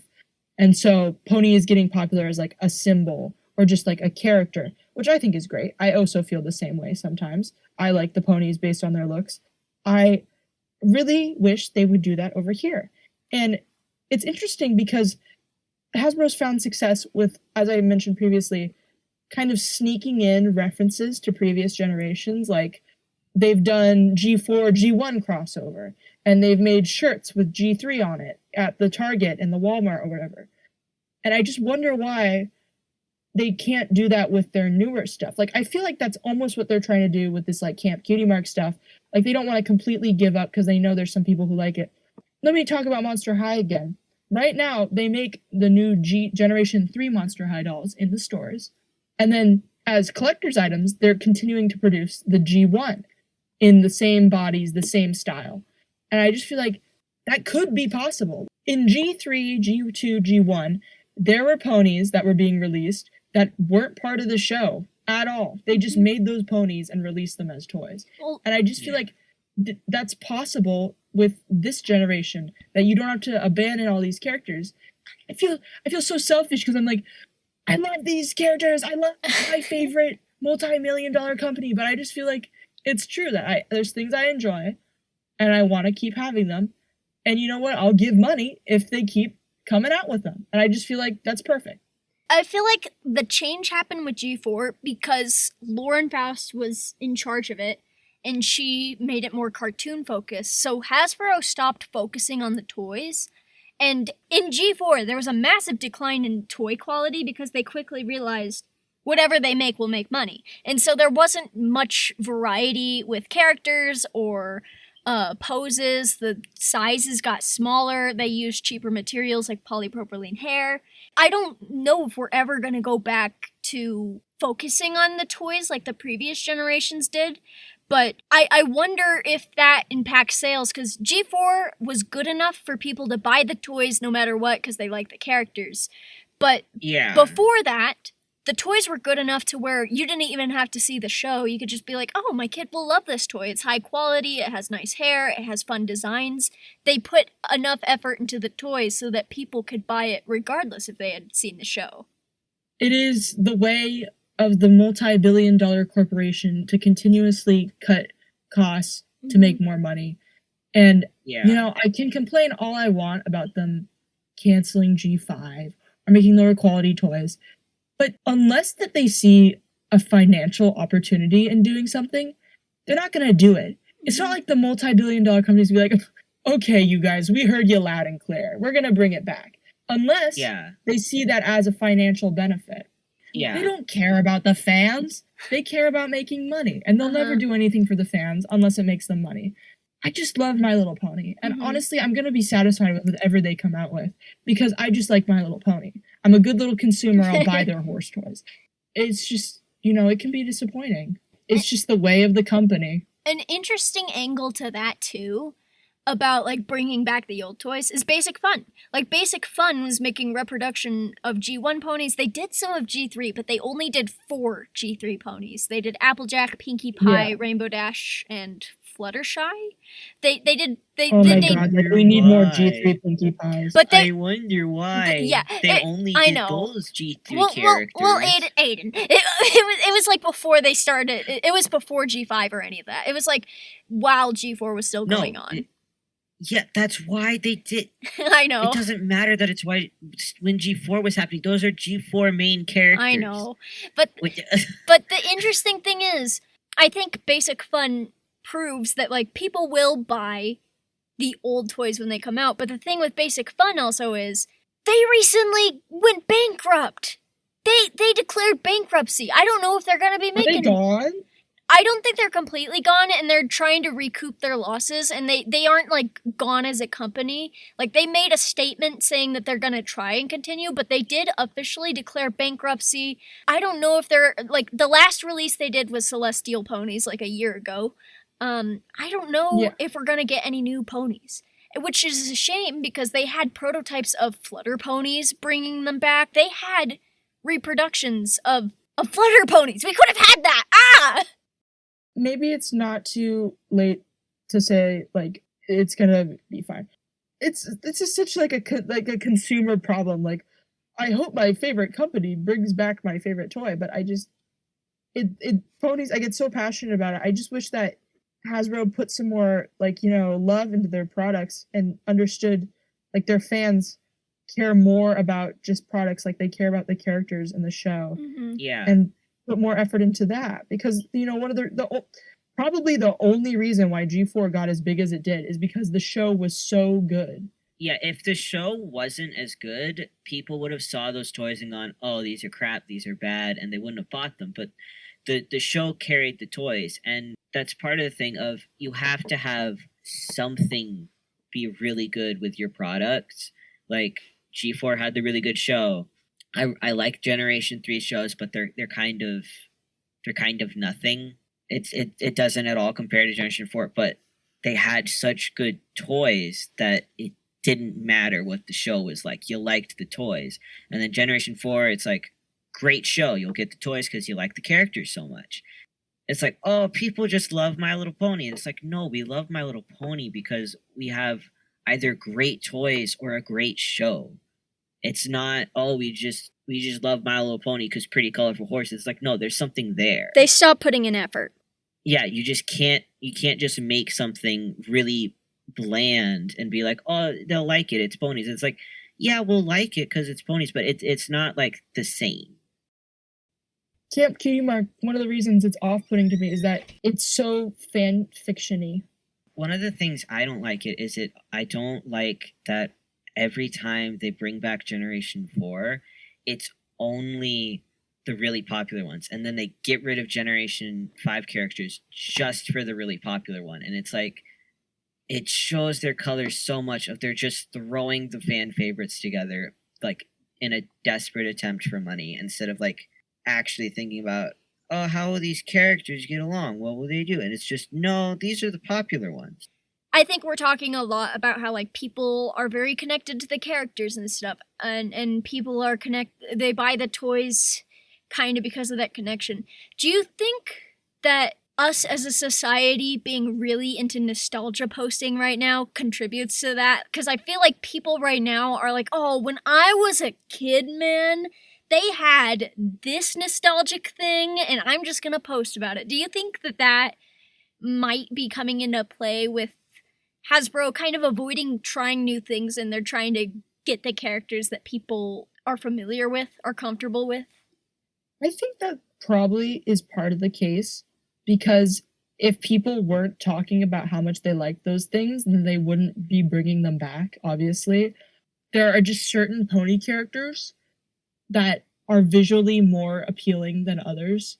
Someone was saying before that Applejack never gets included in anything because she's a boily color, as in girly, but for boys, and she's, you know, masculine. Like Zip is nowhere to be seen. She's gone because she was made the sin of being slightly actual boy. Just who's that? We don't know Hitch.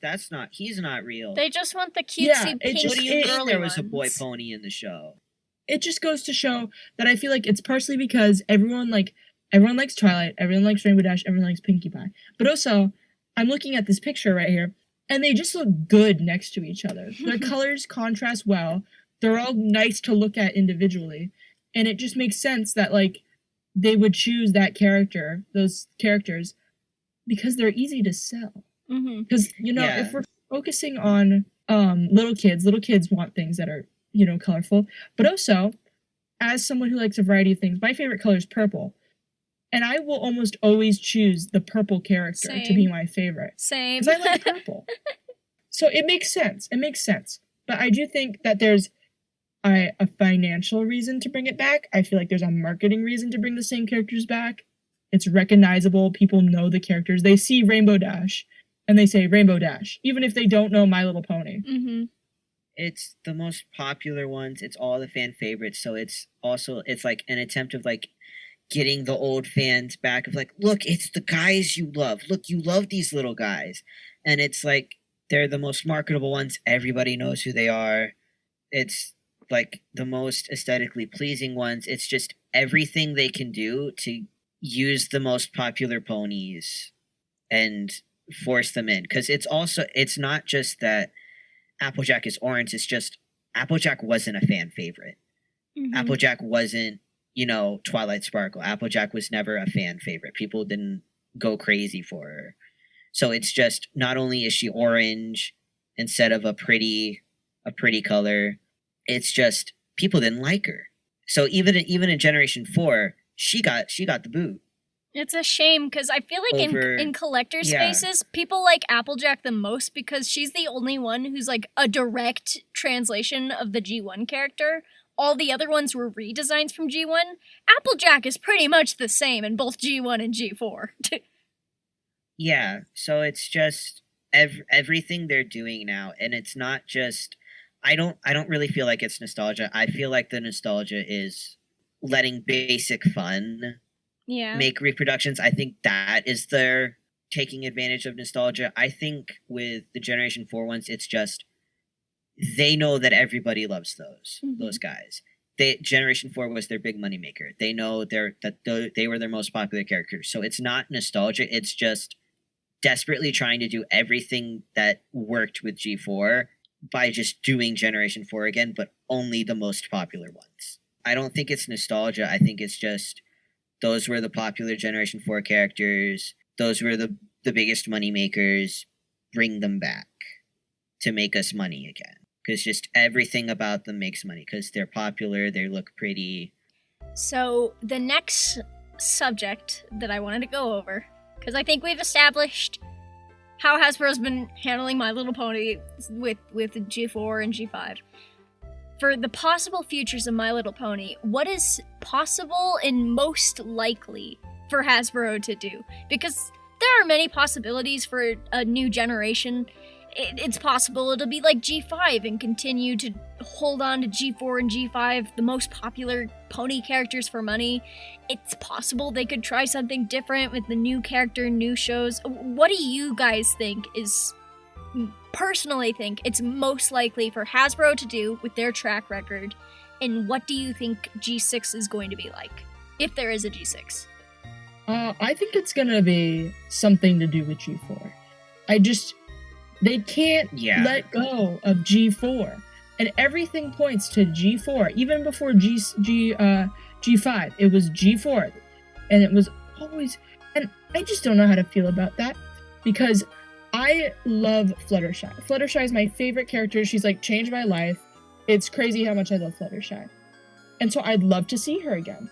That being said, Fluttershy is not the most marketable character. She may be, I feel like right now, she currently might be the most popular G4 character, at least, as compared to the other characters. I think there's big groups of characters that are really popular amongst fans. I think it's Trixie and Fluttershy. I feel like Pinkie Pie is big just because she's been in 3 generations in a row, and she's always been, iconic.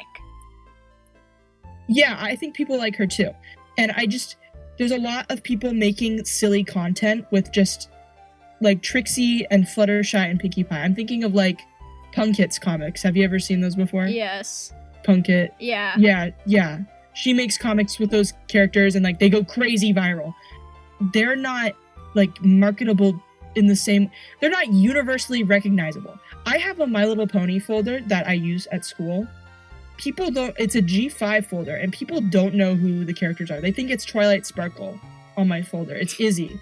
But if I showed someone a picture of Twilight Sparkle, even if they were, completely out of the demographic, they would say, that's Twilight Sparkle. But no, Yeah. people don't know who Fluttershy is. They don't. They can recognize it's a My Little Pony character, but they don't know her name. They don't know her personality. Like the same way people know that Rainbow Dash flies really fast. Like that's her thing. Everyone knows that. So if they bring back G4, it's not gonna have my favorite characters. There's gonna be no Trixie. There'll be no Luna. There'll be no Fluttershy. It's just gonna be Twilight, Pinkie, and Rainbow Dash. Those are the three that are gonna be because they look good together. Like And they're Camp popular. Cutie Mark. And it's really upsetting. Yeah, and the Cutie Mark's iconic.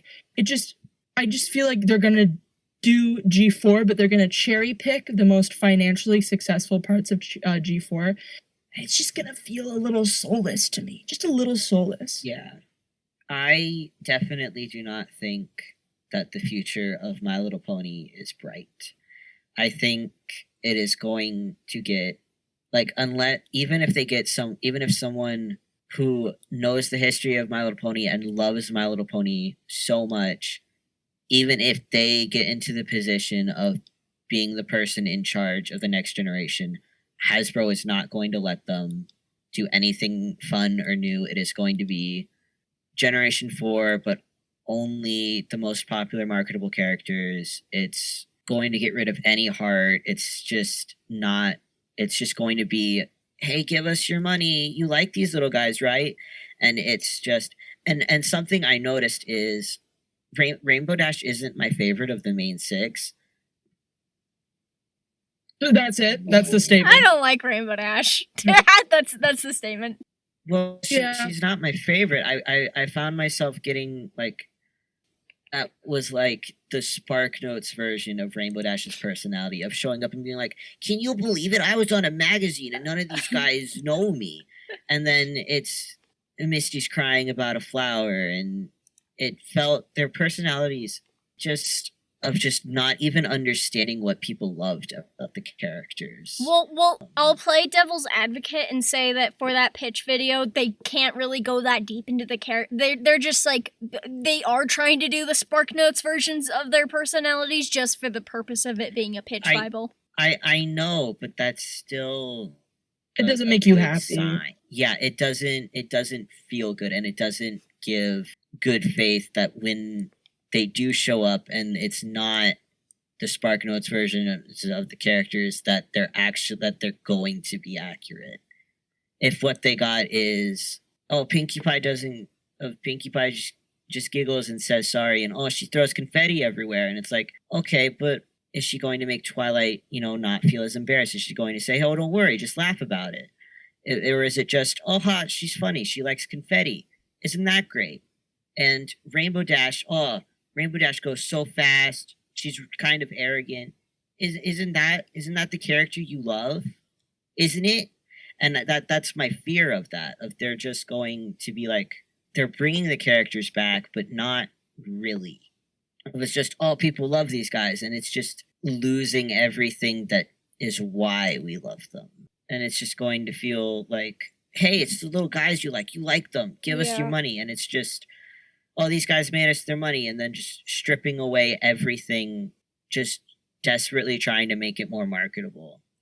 I unfortunately kind of agree with both of y'all that I think that Hasbro is clinging on to G4 and G5 still. Like they aren't gonna try anything drastically new, but I'm also thinking, I don't know if G6 is coming anytime soon, just because I feel like Hasbro has floundered around a bit and they were like, oh, we're failing. So I don't know.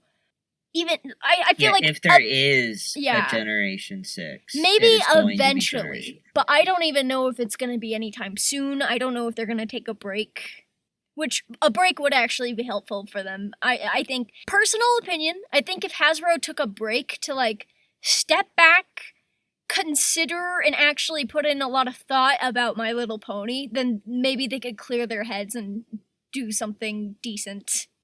That's putting too much faith into a company. Yeah, they aren't going to I do know. that. I know. That's why I said even if someone who loves My Little Pony and knows the history behind it and has so much passion for it and wants to make such like a really good product, even then, that it's not going to happen if someone like that gets put in charge, because Hasbro is going to say, no, you're doing Generation 4 again because we want our money. And Generation 4 makes us money. It did back then. It'll do it again, surely. So yeah, I don't think we can be too faithful in Hasbro. I know. Yeah. I don't think that Generation 6 will be good. Maybe sometime decently in the future when Hasbro gets their shit together, maybe a Generation 7 or 8 would be decent, but but I guess that leads to like the final big question I have, and this is where we're gonna be able to go all fanfiction-y, our own thoughts. We'll take turns, one person could go at a time, but what would we as fans actually like to see in a potential Generation 6 if we were the ones personally directing it? And you could also, like, if you personally wanted to, you could describe your own personal hell, but just give some ideas for how you would make a Generation 6, and whichever one of you wants to go first, you can. I'll go last. I think ideally it would be completely letting go of Generation 4, letting Generation 4 rest. We loved it. It's over now. Bring us something new. Let us learn to love new characters. Like it did with the older generations, just disconnect. Let the generation be. Let the ponies fucking rest. Stop bringing Pinkie Pie back. She Let needs the to woman retire. Just have fun making a new world. You can reuse pony names, but make them a different character. Make them look different. Give them a different personality. So we can have the fun of being like, if it's another Twilight Sparkle, being like, hey, I know that name.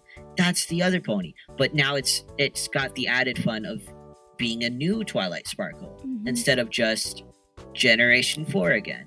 Of just reusing the name and having that come back of, oh, I recognize that name. That's that other pony. But it's still a new, different character. And ideally, it would be mostly completely new ponies. And then a bit of other ponies brought back. Like having the reused names. Yeah. To just make your own thing. Give us just something completely new. Let's like let go of Generation 4. It doesn't have to be in the same universe. Stop bringing back Pinkie Pie from the dead. Please, I'm begging you. I love her so much, but let us look at another pony in the spotlight. She's been a main character for 1,000,000 years. Let her retire. For like 20 years. Let her be a background character. You want them to bring in new characters, bring back some, but make them do something new, with a new spin on them. Most of the ponies should be brand new. And then if you reuse a pony, give them the name, but make them something new. So you would do that with the characters. What would you do with, like, specifically, like, target demographics, the shows, and the toys? Like, how would you design those? Good toys, good show. It's not that hard. You can have a really good show and not have that be your selling point for really crap toys. And you can have really good toys and have the show also be really good. They're not mutually exclusive. You can't, it doesn't have to be one or the other, or both be crap. You can have a really good show. Because if they're both really good, then your really good toy will make people want to watch the show, and then the show's really good, and then they'll want to get more of the toy, and then they'll keep doing it, and then everybody's happy, and you make $1 million. Profit. I just want everything to be good. I want a good show. The main audience is going to be kids, but a good show for kids is just a good show in general, and then it'll appeal to everybody. Generation 4, you can't deny it is a show for kids. But what makes it so that everyone can enjoy it and everyone can relate to it, and it's that it's just a really good show in general. And it's not just, oh, it's for kids, just put in dumb baby jokes. It's like, no, let's give kids something really good to watch. And then because it's just something really good to watch, it just becomes really good in general, and everybody can enjoy it. So your direction is make it good. So yeah, just make it good. Make a good show, make good toys, and then everybody will love it. And then you Yippee! make $1 million forever and ever. Yippee! The end. Yeah. My idea for my perfect G6 is I want a slight return to form to what G1 was, where it has high fantasy elements. There's lots of adventure, there's lots of crazy villains and stuff like that. But also with the community elements of G4, like they go to different cities and they have their own lifestyles and stuff like that. I desperately want Majesty to be a character. It's my one little self-indulgent wish that I want her to be a character in the show so bad I throw up thinking about it. It's my favorite thing.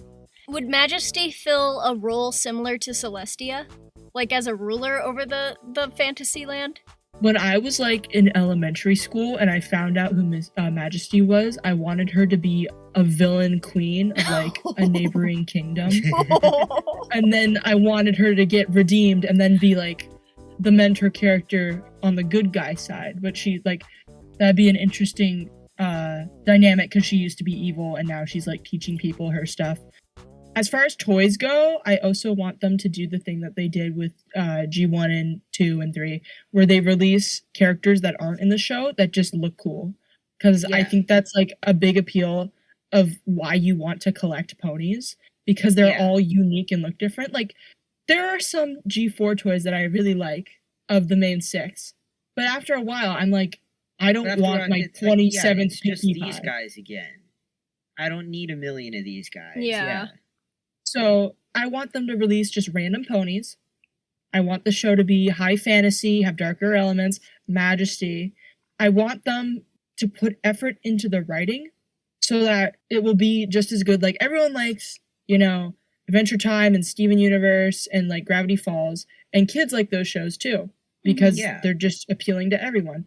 And that would be awesome if that was a thing we could do again, instead of having everything either be my name's Pinkie Pie and I murdered 7 people and now it's 18 plus.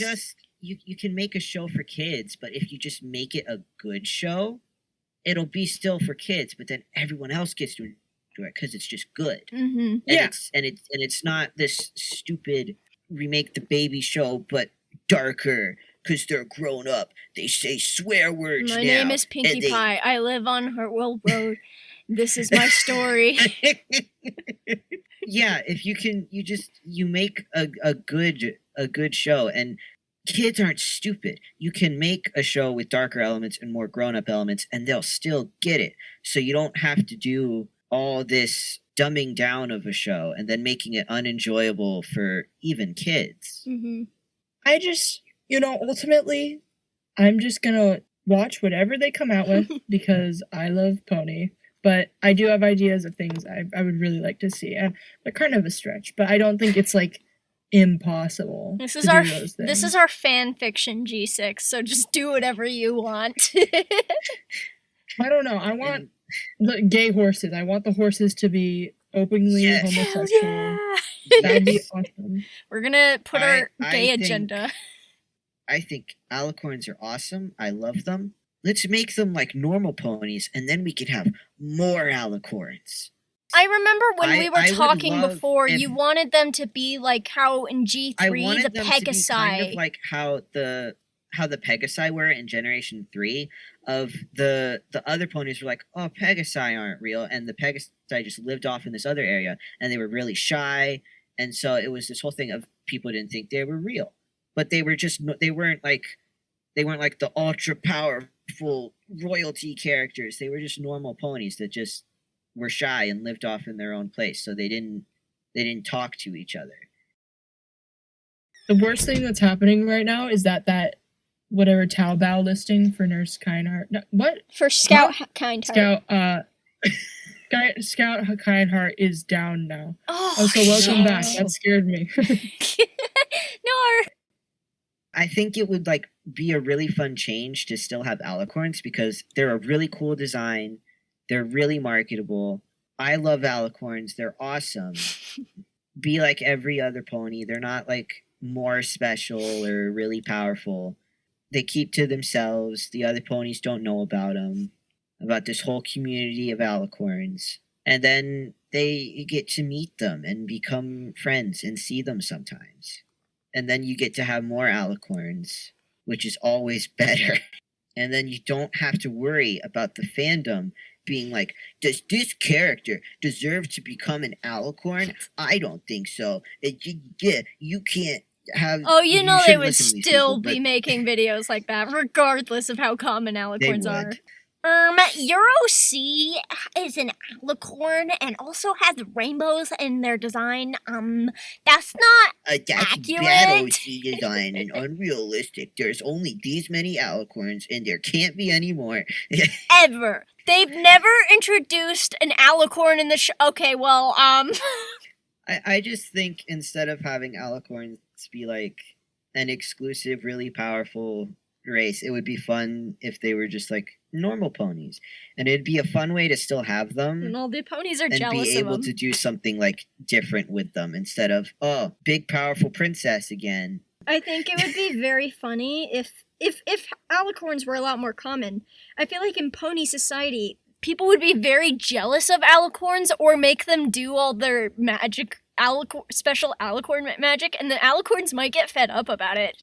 Well, they don't have like the special things. Like in my theoretical generation, an alicorn cannot raise the sun. They're not like Celestia. They have normal unicorns. Unless you have Sunrise Glitterhorn, whose special talent is raising the sun. My target demographic would be around 10, because I don't want it to be too young to where it's...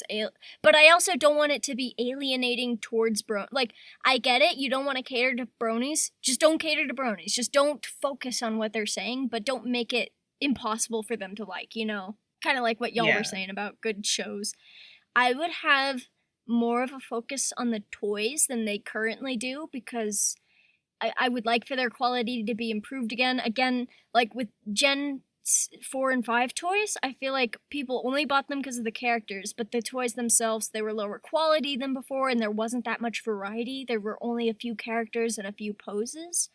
I would like for different poses, nice nylon hair.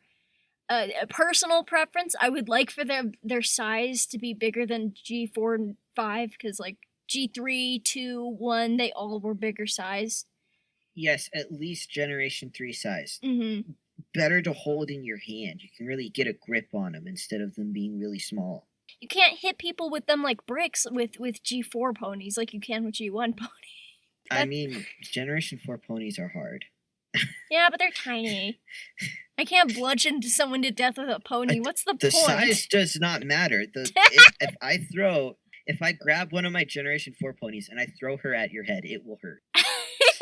I would like for them to have nice accessories, because I feel like that was a thing a lot in G3. Like, a lot of them had like very nice accessories. Bring back ponywear. Yes, bring back ponywear. I would love to have, again, variety in the characters, rather than just the same character repeatedly. I don't think I would like there to be more than 1 or 2 of any given character in a toy, just because I would rather they focus on having not quantity over quality, but a good quantity of characters so that they're actually collectible. I would love for lots of new original designs, along with redesigns of older ponies, although I feel like there's a thing I see where people are like, here's my Gen 6, where they just only redesign like G1, 2, and 3. And I get that, but I would like for it to be 75% or more new characters. Just because I feel like it. Yeah. What's the point if it's just G3 again? And redesigns, you gotta make them very different if they're going to be a main character. And they should not, and it should not be like all redesigns for a main character. Well, I'll get to my thoughts about main characters in a second. Just to keep things fresh, I would tend to redesign the older generations just because we've seen a lot of G4 and G5. So, like, anything before that could be fair game. Not to say that, like, it's impossible to redesign a G4 character, but not one of the main ones.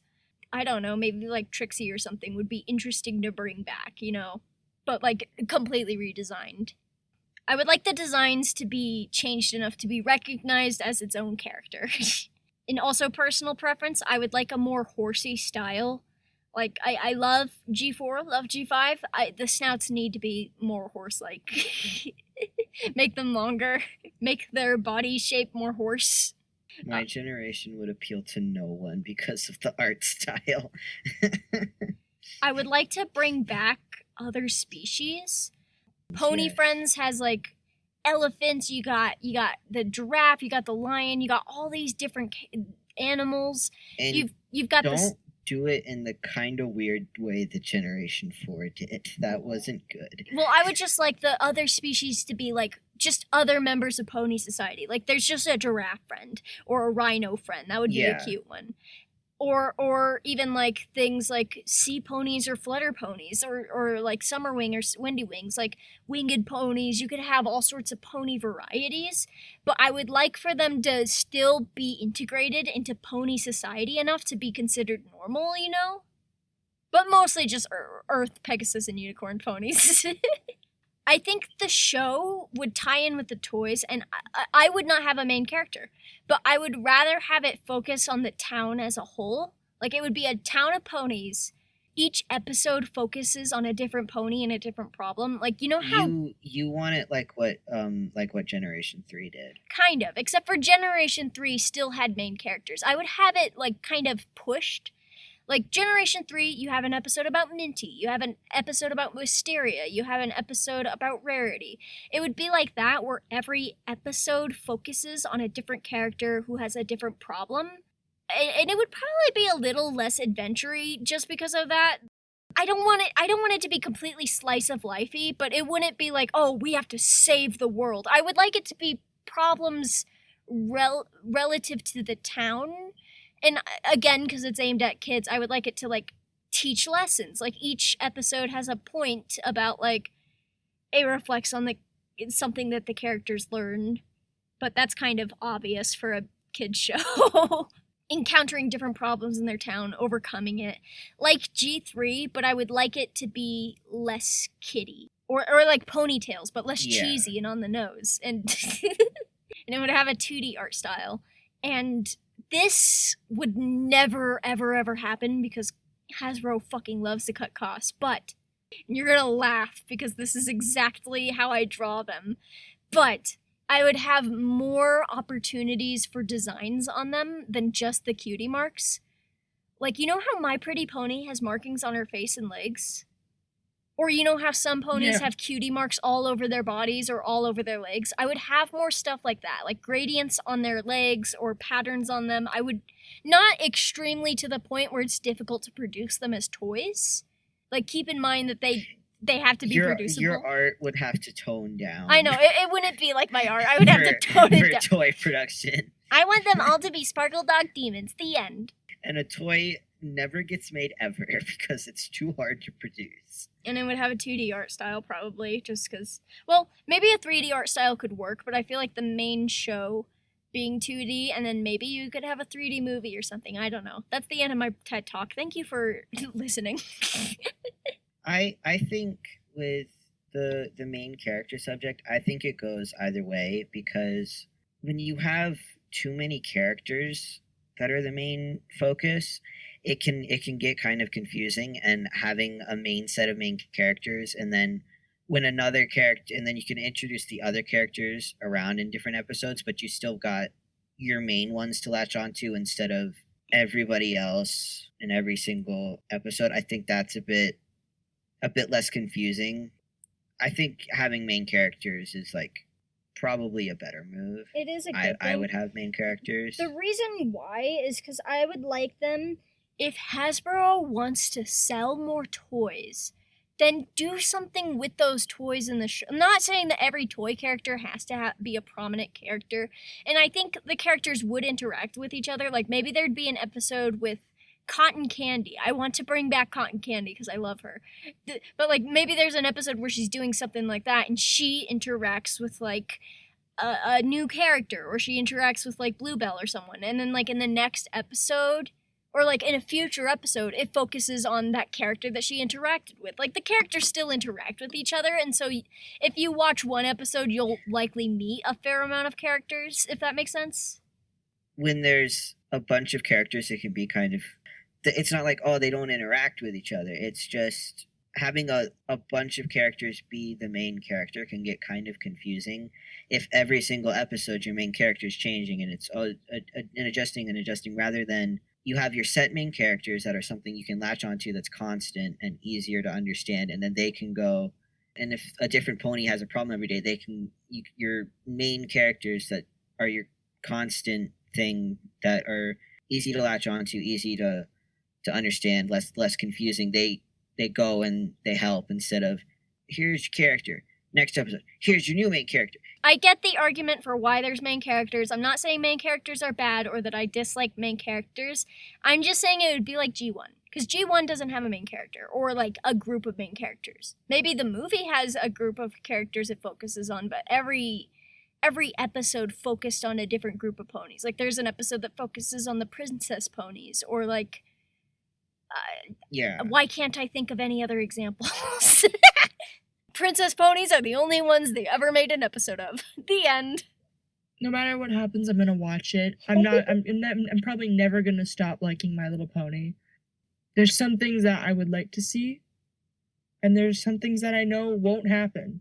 Yeah. And there's some things I can predict that will happen. And, the worst part about all this is that we now have a year of no pony content. No toys, no shows. Mm-hmm. What am I gonna do, man? It's all fan content for the next, 340 days. I feel like it does suck when we don't have any new pony content, but I do think, I know they'll never actually make something that's 100% awesome for the fans, but if they took a break to recoup and because I think they'll figure out that if they continue to do the same shit they're currently doing, they're not going to make money. Or they're not going to make money like they did with G4. G4 made money because they put effort in. So I think they need to take a break and realize that effort is the missing piece of the puzzle. It's really all up in the air. I think we could start to segue into the conclusion because, oh my goodness, I'm going to have a heck of a time editing this because we're almost at 3 hours. But it's fine. This is what happens when you get special interest people together. We talk forever. It's okay. The other video I'm editing for YouTube is currently longer than that. And I'm not even done recording it, dear God. That is what you get for trying to put a whole audiobook in one video. I need to get a really long, hard to edit video. Well, it's not hard to edit. I've got all the editing done except for the voice. It's hard to edit because your program wants to die. Well, my program tries to explode. It's like, what the fuck? The funny thing is, every time I make a video, I have to delete every single file on my MacBook to make room for that video to export. So, at this current point of time on my MacBook, the only files I have are files for that video and files for this podcast. And I'm gonna have to delete it all once I export this video to make room for it. Do I have a problem? Yes. This is the cost of making incredibly long videos. Well, it's fine. You have to lose everything. I like long videos. I only make videos for myself. Conclusion! There's been a lot of interesting leaks recently with My Little Pony. That's what's written in my notes. But I feel bad saying the word recently because I'm a month late to this. Sorry. There's been some leaks. We got some new news, every pony, that everyone else has already talked about.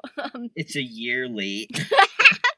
But yeah, the future is really uncertain and up in the air. I feel like anything could happen, but we have our theories about what's most likely to happen. Despite the amount of speculation going on, I think some big new change or a new project may be coming soon just because Hasbro is also thinking about what they're going to do for a Gen 6. I don't know if they're going to take a break after G5 or if they're going to launch right into trying something new. Possibly something new may be coming soon. Just evidenced by the amount of leaks we got. I think it's undeniable that sooner or later we'll get new pony. New pony! My main wish is for Hasbro to learn, for Hasbro and the pony audience to learn that orange is actually a really cool color. Applejack is cool. Sparkleworks is cool. Scootaloo is cool. What are my other orange ponies? Hitch. Yellowish. What are other orange ponies? There are none. Honey. Oh yeah. It's not even my favorite color. It's not? What's your favorite color? No, orange isn't my favorite. My favorite color is pink. Oh, that makes sense. So girly pop. Yippee! I think just in the meantime, we as pony friends should just be raising our voices in terms of what we want to see from Hasbro, so that actual change can be made. Because as of now, I don't think that. Yeah. I'm just excited for whatever happens. I'm just really happy that I was invited to come and talk about ponies because it's my favorite thing. Yippee! And I will talk about it for hours. I'm really glad that you joined us because I don't think either of us have any fucking knowledge of G5, and it's really useful to have someone who is a big G5 fan to have that perspective. Like, thank you for not letting us be an echo chamber, and thank you for voicing what a lot of like bronies and people might be thinking. I'm just really smart and cool. Yeah, you're really awesome and epic. Thank you so much. I also want to thank everyone who is listening for making it this far in what is likely to be a multiple hour-long podcast. Awesome. I hope that you like long-form content, because I know I sure do. And I hope that it was interesting for y'all to listen to, so feel free to like jump in with your comments about what you think might happen in a Gen 6. What do you want to see from Hasbro? Because I think that would be a very interesting discussion topic to hear from. Because I know people in the pony community are talking a lot about that, you know? Speak up, everyone. Let your voices be heard. Tell us your thoughts now. But yeah, we always love hearing from y'all guys. Yeah, again, we're planning on having episodes every month now, so join us next month. Maybe we'll have a fun holiday-themed podcast. I don't know. If you have any suggestions for future episodes, please leave them in the comments below. See you guys later. Bye!